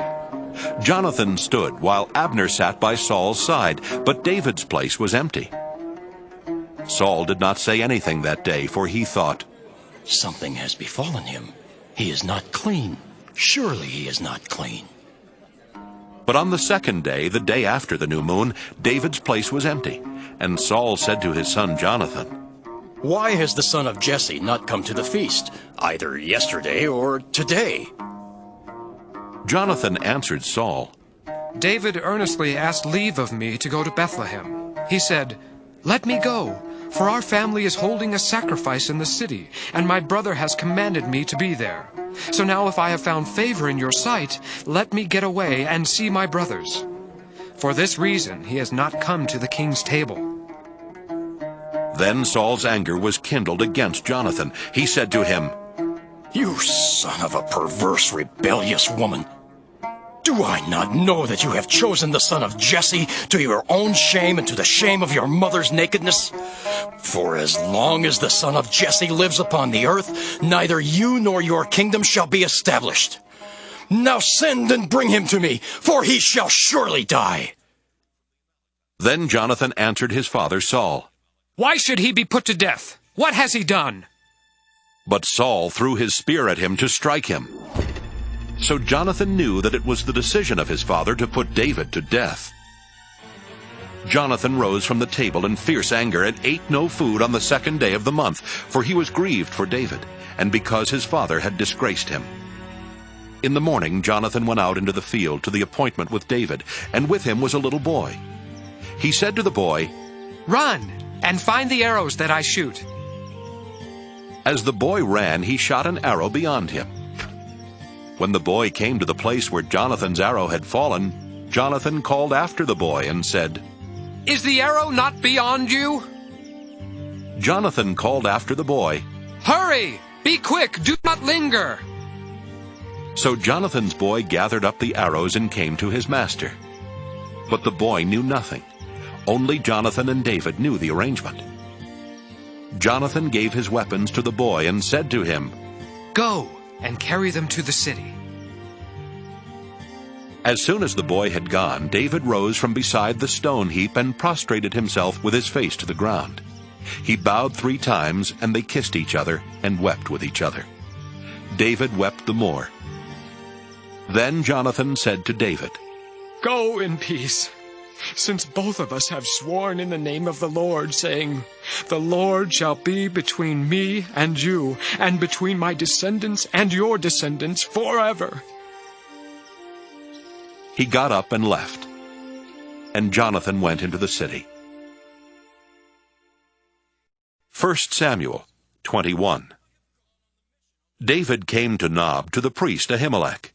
Ahimelech came trembling to meet David and said to him, "Why are you alone and no one with you?" David said to the priest Ahimelech, "The king has charged me with a matter, and said to me, 'No one must know anything of the matter about which I send you, and with which I have charged you. I have made an appointment with the young men for such and such a place. Now then, what have you at hand? Give me 5 loaves of bread, or whatever is here.'" The priest answered David, "I have no ordinary bread at hand, only holy bread, provided that the young men have kept themselves from women." David answered the priest, "Indeed, women have been kept from us, as always when I go on an expedition. The vessels of the young men are holy, even when it is a common journey. How much more today will their vessels be holy?" So the priest gave him the holy bread, for there was no bread there except the bread of the presence, which is removed from before the Lord, to be replaced by hot bread on the day it is taken away. Now a certain man of the servants of Saul was there that day, detained before the Lord. His name was Doeg the Edomite, the chief of Saul's shepherds. David said to Ahimelech, "Is there no spear or sword here with you? I did not bring my sword or my weapons with me, because the king's business required haste." The priest said, "The sword of Goliath the Philistine, whom you killed in the valley of Elah, is here, wrapped in a cloth behind the ephod. If you will take that, take it, for there is none here except that one." David said, "There is none like it. Give it to me." David rose and fled that day from Saul. He went to King Achish of Gath. The servants of Achish said to him, "Is this not David, the king of the land? Did they not sing to one another of him in dances? Saul has killed his thousands, and David his 10,000s." David took these words to heart and was very much afraid of King Achish of Gath. So he changed his behavior before them. He pretended to be mad when in their presence. He scratched marks on the doors of the gate and let his spittle run down his beard. Achish said to his servants, "Look, you see the man is mad. Why then have you brought him to me? Do I lack madmen that you have brought this fellow to play the madman in my presence? Shall this fellow come into my house?" 1 Samuel 22. David left there and escaped to the cave of Adullam. When his brothers and all his father's house heard of it, they went down there to him. Everyone who was in distress, and everyone who was in debt, and everyone who was discontented gathered to him, and he became captain over them. Those who were with him numbered about 400. David went from there to Misbah of Moab. He said to the king of Moab, "Please, let my father and mother come to you, until I know what God will do for me." He left them with the king of Moab, and they stayed with him all the time that David was in the stronghold. Then the prophet Gad said to David, "Do not remain in the stronghold. Leave and go into the land of Judah." So David left and went into the forest of Hereth. Saul heard that David and those who were with him had been located. Saul was sitting at Gibeah under the tamarisk tree on the height, with his spear in his hand, and all his servants were standing around him. Saul said to his servants who stood around him, "Hear now, you Benjaminites. Will the son of Jesse give every one of you fields and vineyards? Will he make you all commanders of thousands and commanders of hundreds? Is that why all of you have conspired against me? No one discloses to me when my son makes a league with the son of Jesse. None of you is sorry for me or discloses to me that my son has stirred up my servant against me to lie in wait as he is doing today. Doeg the Edomite, who was in charge of Saul's servants, answered, I saw the son of Jesse coming to Nob, to Ahimelech, son of Ahitub. He inquired of the Lord for him, gave him provisions, and gave him the sword of Goliath the Philistine. The king sent for the priest Ahimelech, son of Ahitub, and for all his father's house, the priests who were at Nob, and all of them came to the king. Saul said, Listen now, son of Ahitub. He answered, Here I am, my lord. Saul said to him, Why have you conspired against me, you and the son of Jesse, by giving him bread and a sword, and by inquiring of God for him, so that he has risen against me to lie in wait, as he is doing today? Then Ahimelech answered the king, Who among all your servants is so faithful as David? He is the king's son-in-law, and is quick to do your bidding, and is honored in your house. Is today the first time that I have inquired of God for him? By no means.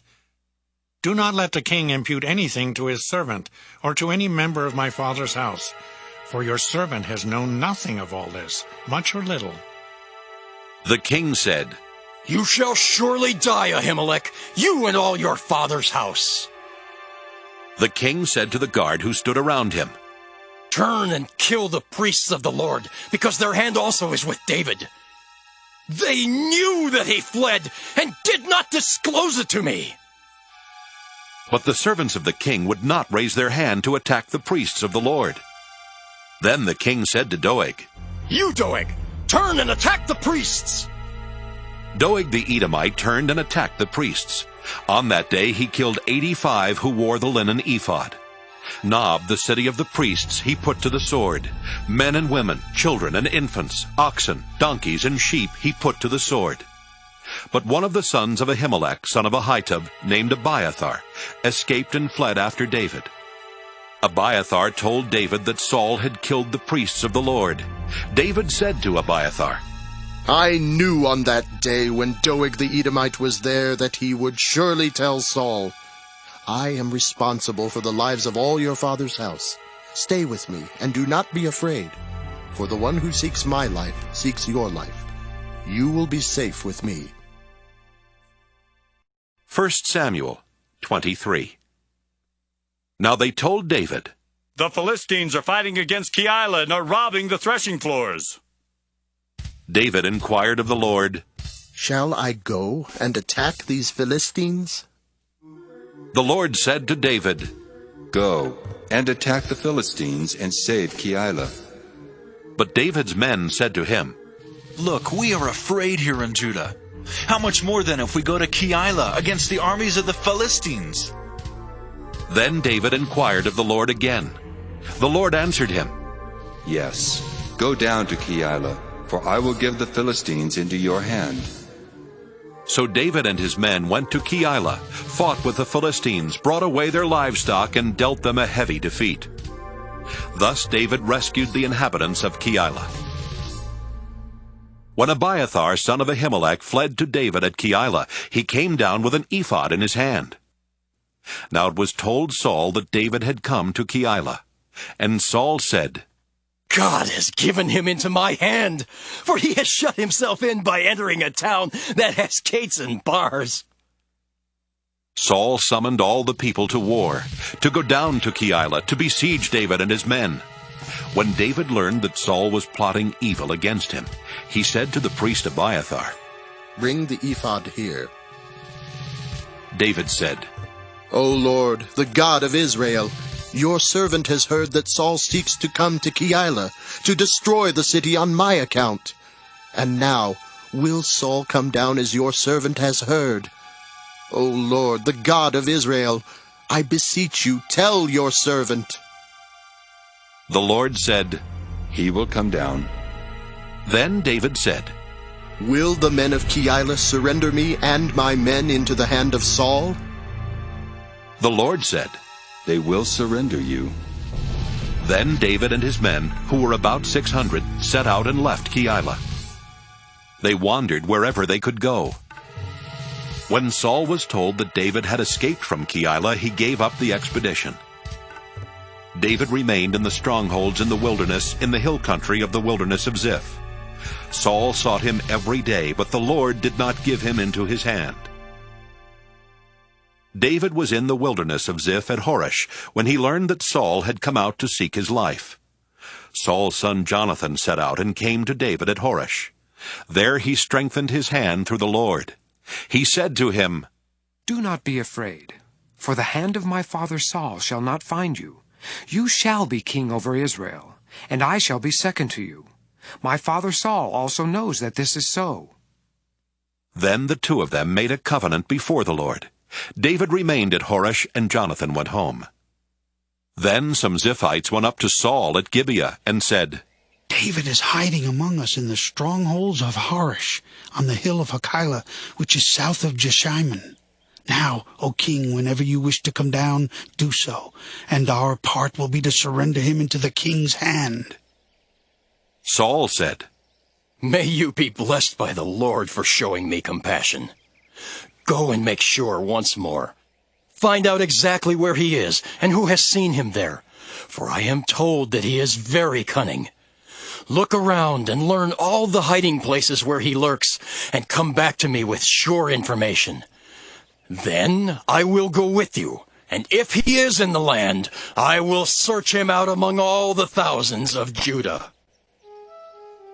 So they set out and went to Ziph ahead of Saul. David and his men were in the wilderness of Maon, in the Arabah to the south of Jeshimon. Saul and his men went to search for him. When David was told, he went down to the rock and stayed in the wilderness of Maon. When Saul heard that, he pursued David into the wilderness of Maon.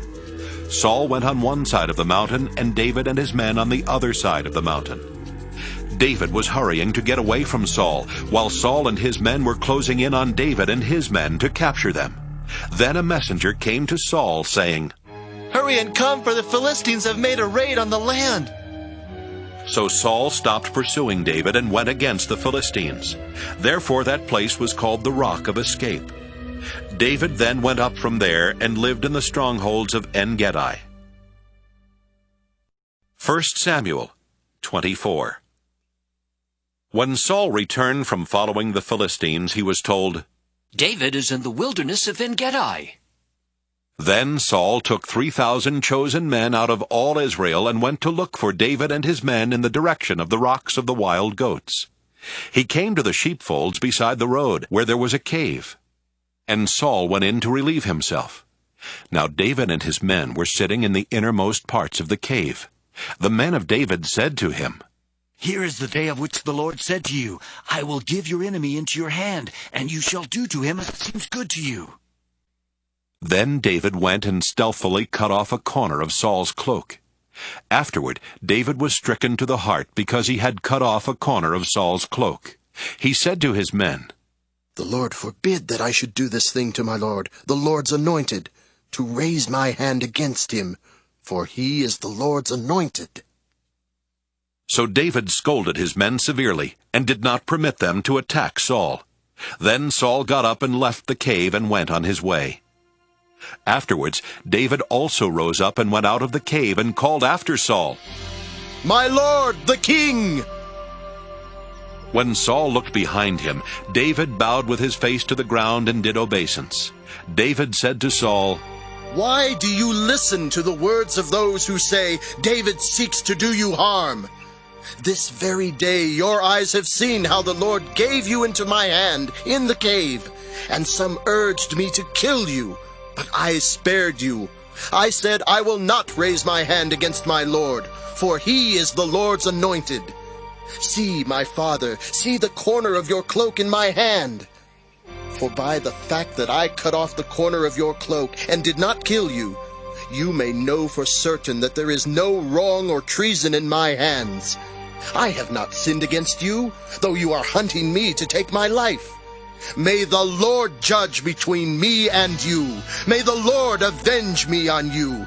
But my hand shall not be against you. As the ancient proverb says, out of the wicked comes forth wickedness, But my hand shall not be against you. Against whom has the king of Israel come out? Whom do you pursue? A dead dog? A single flea? May the Lord therefore be judge, and give sentence between me and you. May he see to it, and plead my cause, and vindicate me against you. When David had finished speaking these words to Saul, Saul said, Is this your voice, my son David? Saul lifted up his voice and wept. He said to David, You are more righteous than I, for you have repaid me good, whereas I have repaid you evil. Today you have explained how you have dealt well with me, in that you did not kill me when the Lord put me into your hands. For who has ever found an enemy and sent the enemy safely away? So may the Lord reward you with good for what you have done to me this day. Now I know that you shall surely be king, and that the kingdom of Israel shall be established in your hand. Swear to me, therefore, by the Lord, that you will not cut off my descendants after me, and that you will not wipe out my name from my father's house. So David swore this to Saul. Then Saul went home, but David and his men went up to the stronghold. 1 Samuel 25. Now Samuel died, and all Israel assembled and mourned for him. They buried him at his home in Ramah. Then David got up and went down to the wilderness of Paran. There was a man in Maon whose property was in Carmel. The man was very rich. He had 3,000 sheep and 1,000 goats. He was shearing his sheep in Carmel. Now the name of this man was Nabal, and the name of his wife Abigail. The woman was clever and beautiful, but the man was surly and mean. He was a Calebite. David heard in the wilderness that Nabal was shearing his sheep. So David sent 10 young men. And David said to the young men, Go up to Carmel, and go to Nabal and greet him in my name. Thus you shall salute him. Peace be to you, and peace be to your house, and peace be to all that you have. I hear that you have shearers. Now your shepherds have been with us, and we did them no harm, and they missed nothing all the time they were in Carmel. Ask your young men, and they will tell you. Therefore let my young men find favor in your sight, for we have come on a feast day. Please give whatever you have at hand to your servants and to your son David. When David's young men came, they said all this to Nabal in the name of David, and then they waited. But Nabal answered David's servants, Who is David? Who is the son of Jesse? There are many servants today who are breaking away from their masters. Shall I take my bread and my water and the meat that I have butchered for my shearers and give it to men who come from I do not know where? So David's young men turned away and came back and told him all this. David said to his men, Every man strap on his sword. And every one of them strapped on his sword. David also strapped on his sword, and about 400 men went up after David, while 200 remained with the baggage. But one of the young men told Abigail, Nabal's wife, David sent messengers out of the wilderness to salute our master, and he shouted insults at them. Yet the men were very good to us, and we suffered no harm, and we never missed anything when we were in the fields, as long as we were with them. They were a wall to us, both by night and by day, all the while we were with them keeping the sheep. Now therefore know this and consider what you should do, for evil has been decided against our master and against all his house. He is so ill-natured that no one can speak to him. Then Abigail hurried and took 200 loaves, 2 skins of wine, 5 sheep ready dressed, 5 measures of parched grain, 100 clusters of raisins, and 200 cakes of figs. She loaded them on donkeys and said to her young men, Go on ahead of me. I am coming after you. But she did not tell her husband Nabal. As she rode on the donkey and came down under cover of the mountain, David and his men came down toward her, and she met them. Now David had said, Surely it was in vain that I protected all that this fellow has in the wilderness, so that nothing was missed of all that belonged to him. But he has returned me evil for good. God do so to David, and more also, if by morning I leave so much as one male of all who belong to him." When Abigail saw David, she hurried and alighted from the donkey, fell before David on her face, bowing to the ground. She fell at his feet and said, "Upon me alone, my lord, be the guilt. Please let your servant speak in your ears and hear the words of your servant. My lord, do not take seriously this ill-natured fellow Nabal, for as his name is, so is he. Nabal is his name, and folly is with him. But I, your servant, did not see the young men of my lord whom you sent. Now then, my lord, as the Lord lives, and as you yourself live, since the Lord has restrained you from blood guilt, and from taking vengeance with your own hand, now let your enemies and those who seek to do evil to my lord be like Nabal.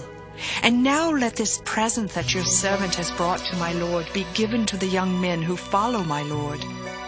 Please forgive the trespass of your servant, for the Lord will certainly make my lord a sure house, because my lord is fighting the battles of the Lord, and evil shall not be found in you so long as you live. If anyone should rise up to pursue you and to seek your life, the life of my lord shall be bound in the bundle of the living under the care of the Lord your God. But the lives of your enemies he shall sling out as from the hollow of a sling.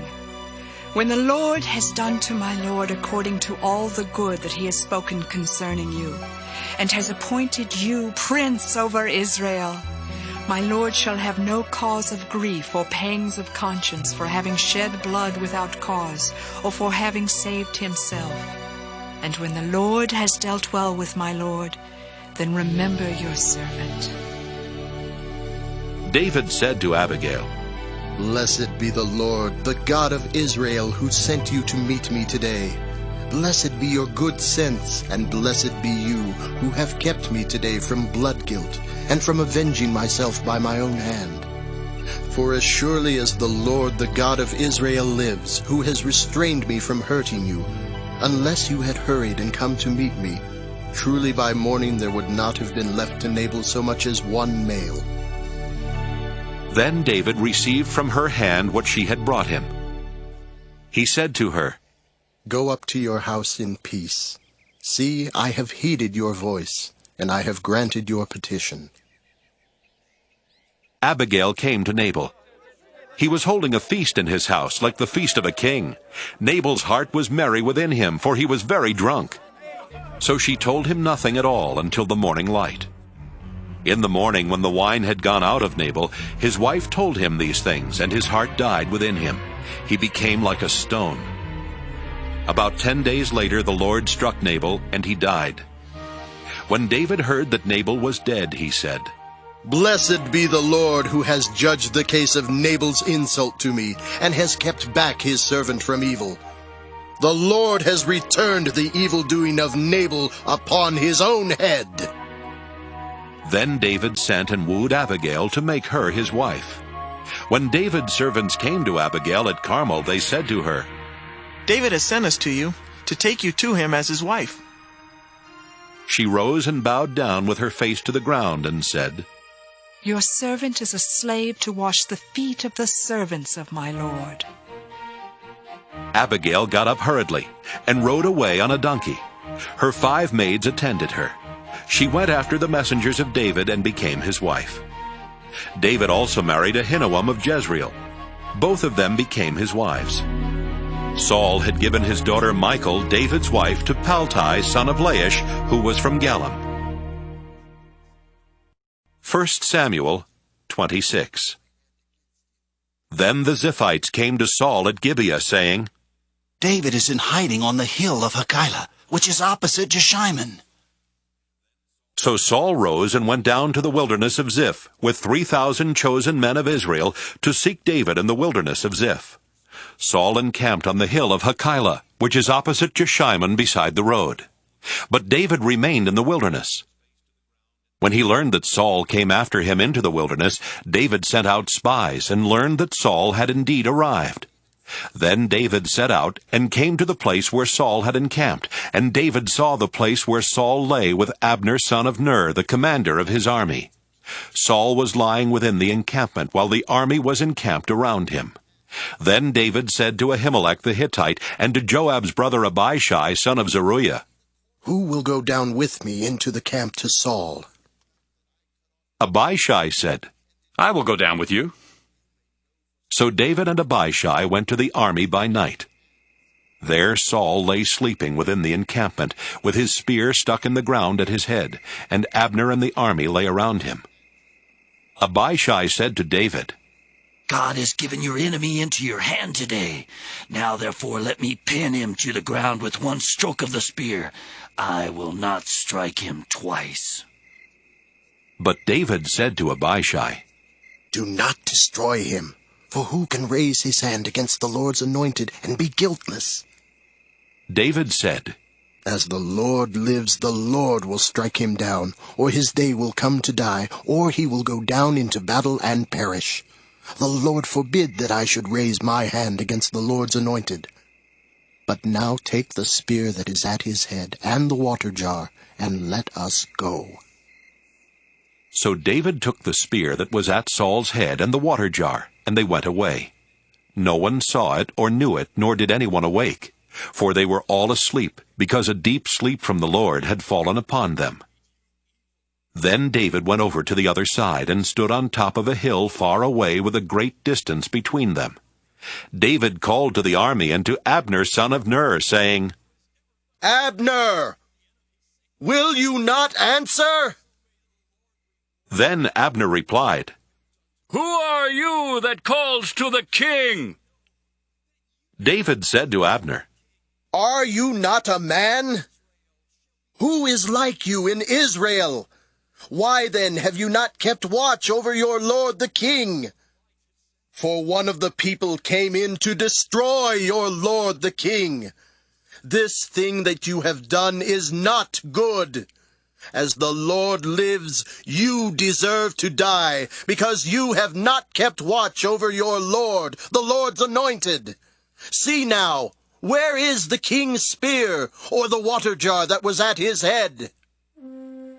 Saul recognized David's voice and said, "Is this your voice, my son David?" David said, "It is my voice, my lord, O king." And he added, "Why does my lord pursue his servant? For what have I done?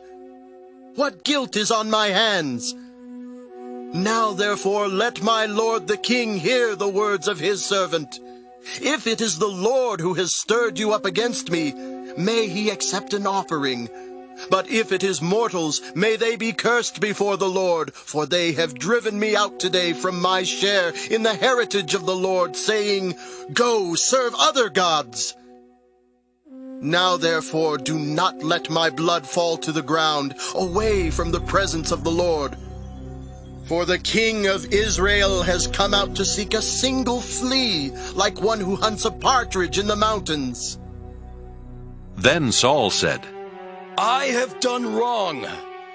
Come back, my son David, for I will never harm you again, because my life was precious in your sight today.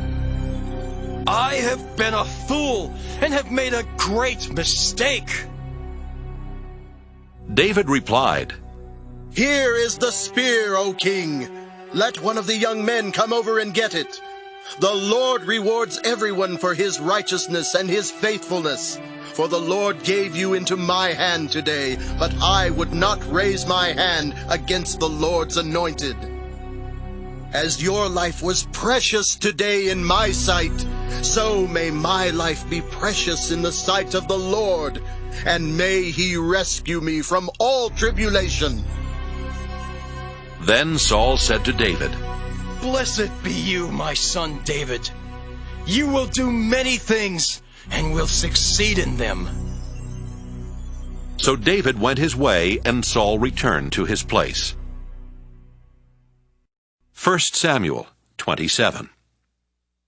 David said in his heart, I shall now perish one day by the hand of Saul. There is nothing better for me than to escape to the land of the Philistines. Then Saul will despair of seeking me any longer within the borders of Israel, and I shall escape out of his hand. So David set out and went over, he and the 600 men who were with him, to King Achish son of Maoch of Gath. David stayed with Achish at Gath, he and his troops, every man with his household, and David with his 2 wives, Ahinoam of Jezreel, and Abigail of Carmel, Nabal's widow. When Saul was told that David had fled to Gath, he no longer sought for him. Then David said to Achish, If I have found favor in your sight, let a place be given me in one of the country towns, so that I may live there. For why should your servant live in the royal city with you? So that day Achish gave him Ziklag. Therefore Ziklag has belonged to the kings of Judah to this day. The length of time that David lived in the country of the Philistines was 1 year and 4 months. Now David and his men went up and made raids on the Geshurites, the Girzites, and the Amalekites. For these were the landed settlements from Telam on the way to Shur and on to the land of Egypt. David struck the land, leaving neither man nor woman alive, but took away the sheep, the oxen, the donkeys, the camels, and the clothing, and came back to Achish. When Achish asked, Against whom have you made a raid today? David would say, Against the Negev of Judah, or against the Negev of the Jerahmeelites, or against the Negev of the Kenites. David left neither man nor woman alive to be brought back to Gath, thinking, They might tell about us and say, David has done so-and-so. Such was his practice all the time he lived in the country of the Philistines. Achish trusted David, thinking, He has made himself utterly abhorrent to his people Israel. Therefore he shall always be my servant. 1 Samuel 28. In those days the Philistines gathered their forces for war to fight against Israel. Achish said to David, You know, of course, that you and your men are to go out with me in the army. David said to Achish, Very well. Then you shall know what your servant can do. Achish said to David, Very well. I will make you my bodyguard for life. Now Samuel had died, and all Israel had mourned for him and buried him in Ramah, his own city. Saul had expelled the mediums and the wizards from the land. The Philistines assembled and came and encamped at Shunem. Saul gathered all Israel, and they encamped at Gilboa. When Saul saw the army of the Philistines, he was greatly afraid, and his heart trembled greatly. When Saul inquired of the Lord did not answer him, not by dreams, or by Urim, or by prophets. Then Saul said to his servants, Seek out for me a woman who is a medium, so that I may go to her and inquire of her. His servants said to him, There is a medium at Endor. So Saul disguised himself and put on other clothes and went there, he and 2 men with him. They came to the woman by night, and he said, Consult a spirit for me, and bring up for me the one whom I name to you. The woman said to him, Surely you know what Saul has done, how he has cut off the mediums and the wizards from the land. Why then are you laying a snare for my life to bring about my death? But Saul swore to her by the Lord, As the Lord lives, no punishment shall come upon you for this thing. Then the woman said, Whom shall I bring up for you? He answered, Bring up Samuel for me. When the woman saw Samuel, she cried out with a loud voice, and the woman said to Saul, Why have you deceived me? You are Saul. The king said to her, Have no fear. What do you see? The woman said to Saul, I see a divine being coming up out of the ground. He said to her, What is his appearance? She said, An old man is coming up. He is wrapped in a robe. So Saul knew that it was Samuel, and he bowed with his face to the ground and did obeisance. Then Samuel said to Saul, "Why have you disturbed me by bringing me up?" Saul answered, "I am in great distress, for the Philistines are warring against me, and God has turned away from me and answers me no more, either by prophets or by dreams. So I have summoned you to tell me what I should do." Samuel said, "Why then do you ask me, since the Lord has turned from you and become your enemy? The Lord has done to you just as he spoke by me. For the Lord has torn the kingdom out of your hand and given it to your neighbor David.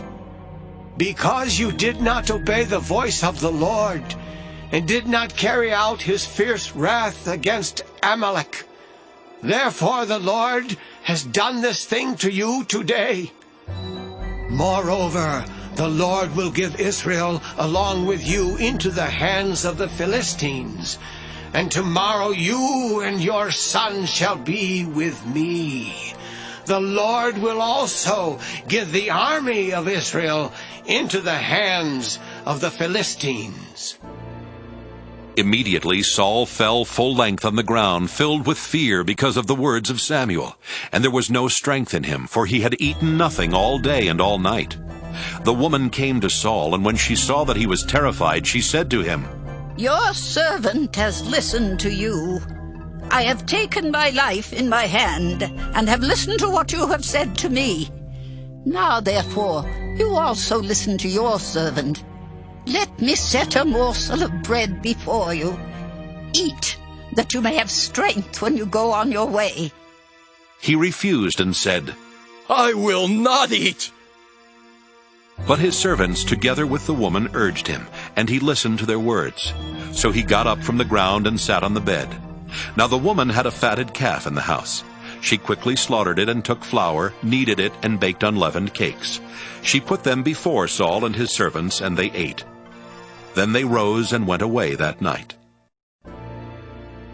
1 Samuel 29. Now the Philistines gathered all their forces at Aphek, while the Israelites were encamped by the fountain that was in Jezreel. As the lords of the Philistines were passing on by hundreds and by thousands, and David and his men were passing on in the rear with Achish, the commanders of the Philistines said, "What are these Hebrews doing here?"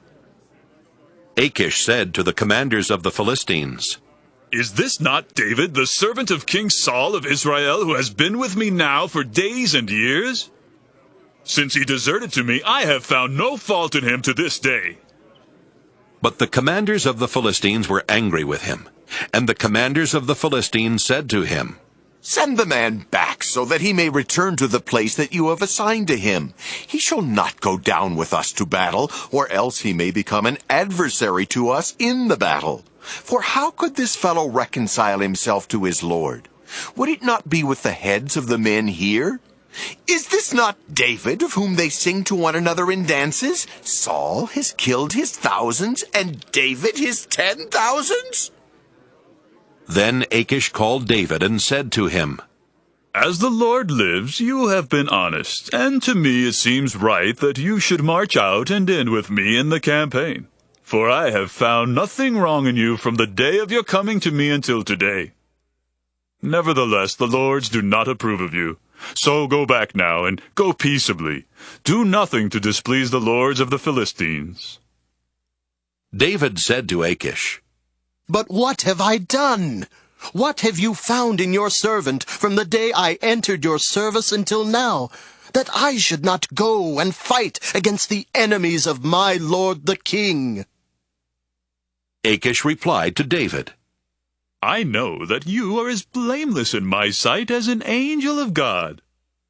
Nevertheless, the commanders of the Philistines have said, 'He shall not go up with us to the battle.' Now then, rise early in the morning, you and the servants of your Lord who came with you, and go to the place that I appointed for you. As for the evil report, do not take it to heart, for you have done well before me. Start early in the morning and leave as soon as you have light." So David set out with his men early in the morning to return to the land of the Philistines. But the Philistines went up to Jezreel. 1 Samuel 30. Now when David and his men came to Ziklag on the third day, the Amalekites had made a raid on the Negev and on Ziklag. They had attacked Ziklag, burned it down, and taken captive the women and all who were in it, both small and great. They killed none of them, but carried them off and went their way. When David and his men came to the city, they found it burned down, and their wives and sons and daughters taken captive. Then David and the people who were with him raised their voices and wept until they had no more strength to weep. David's 2 wives also had been taken captive, Ahinoam of Jezreel and Abigail the widow of Nabal of Carmel. David was in great danger, for the people spoke of stoning him, because all the people were bitter in spirit for their sons and daughters. But David strengthened himself in the Lord his God. David said to the priest Abiathar, son of Ahimelech, "Bring me the ephod." So Abiathar brought the ephod to David. David inquired of the Lord, "Shall I pursue this band? Shall I overtake them?" He answered him, "Pursue, for you shall surely overtake and shall surely rescue." So David set out, he and the 600 men who were with him. They came to the Wadi Besor, where those stayed who were left behind. But David went on with the pursuit, he and 400 men. 200 stayed behind, too exhausted to cross the Wadi Besor. In the open country they found an Egyptian and brought him to David. They gave him bread and he ate. They gave him water to drink. They also gave him a piece of fig cake and 2 clusters of raisins. When he had eaten, his spirit revived, for he had not eaten bread or drunk water for 3 days and 3 nights. Then David said to him, "To whom do you belong? Where are you from?" He said, "I am a young man of Egypt, servant to an Amalekite. My master left him behind because I fell sick 3 days ago. We had made a raid on the Negev of the Kerethites, and on that which belongs to Judah, and on the Negev of Caleb, and we burned Ziklag down." David said to him, "Will you take me down to this raiding party?" He said, "Swear to me by God that you will not kill me, or hand me over to my master, and I will take you down to them." When he had taken him down, they were spread out all over the ground, eating and drinking and dancing, because of the great amount of spoil they had taken from the land of the Philistines and from the land of Judah. David attacked them from twilight until the evening of the next day. Not one of them escaped except 400 young men who mounted camels and fled. David recovered all that the Amalekites had taken, and David rescued his 2 wives. Nothing was missing, whether small or great, sons or daughters, spoil or anything that had been taken. David brought back everything. David also captured all the flocks and herds which were driven ahead of the other cattle. People said, "This is David's spoil." Then David came to the 200 men who had been too exhausted to follow David, and who had been left at the brook Besor. They went out to meet David and to meet the people who were with him. When David drew near to the people, he saluted them. Then all the corrupt and worthless fellows among the men who had gone with David said, "Because they did not go with us, we will not give them any of the spoil that we have recovered, except that each man may take his wife and children and leave." But David said, "You shall not do so, my brothers, with what the Lord has given us. He has preserved us and handed over to us the raiding party that attacked us. Who would listen to you in this matter? For the share of the one who goes down into the battle shall be the same as the share of the one who stays by the baggage. They shall share alike." From that day forward he made it a statute and an ordinance for Israel. It continues to the present day. When David came to Ziklag, he sent part of the spoil to his friends, the elders of Judah, saying, "Here is a present for you from the spoil of the enemies of the Lord." It was for those in Bethel, in Ramoth of the Negev, in Jattir, in Aroer, in Siphmoth, in Eshtemoa, in Rachel, in the towns of the Jerahmeelites, in the towns of the Kenites, in Hormah, in Boration, in Athak, in Hebron, all the places where David and his men had roamed. 1 Samuel 31. Now the Philistines fought against Israel, and the men of Israel fled before the Philistines, and many fell on Mount Gilboa. The Philistines overtook Saul and his sons, and the Philistines killed Jonathan and Abinadab and Malchishua, the sons of Saul. The battle pressed hard upon Saul.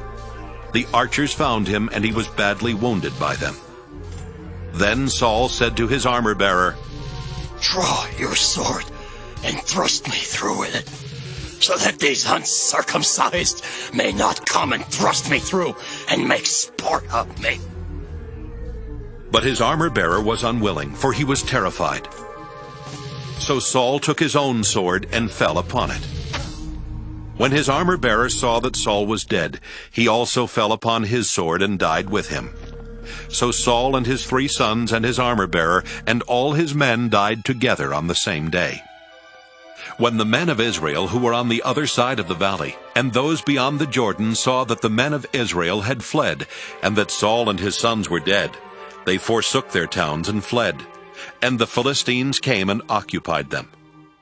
The next day, when the Philistines came to strip the dead, they found Saul and his 3 sons fallen on Mount Gilboa.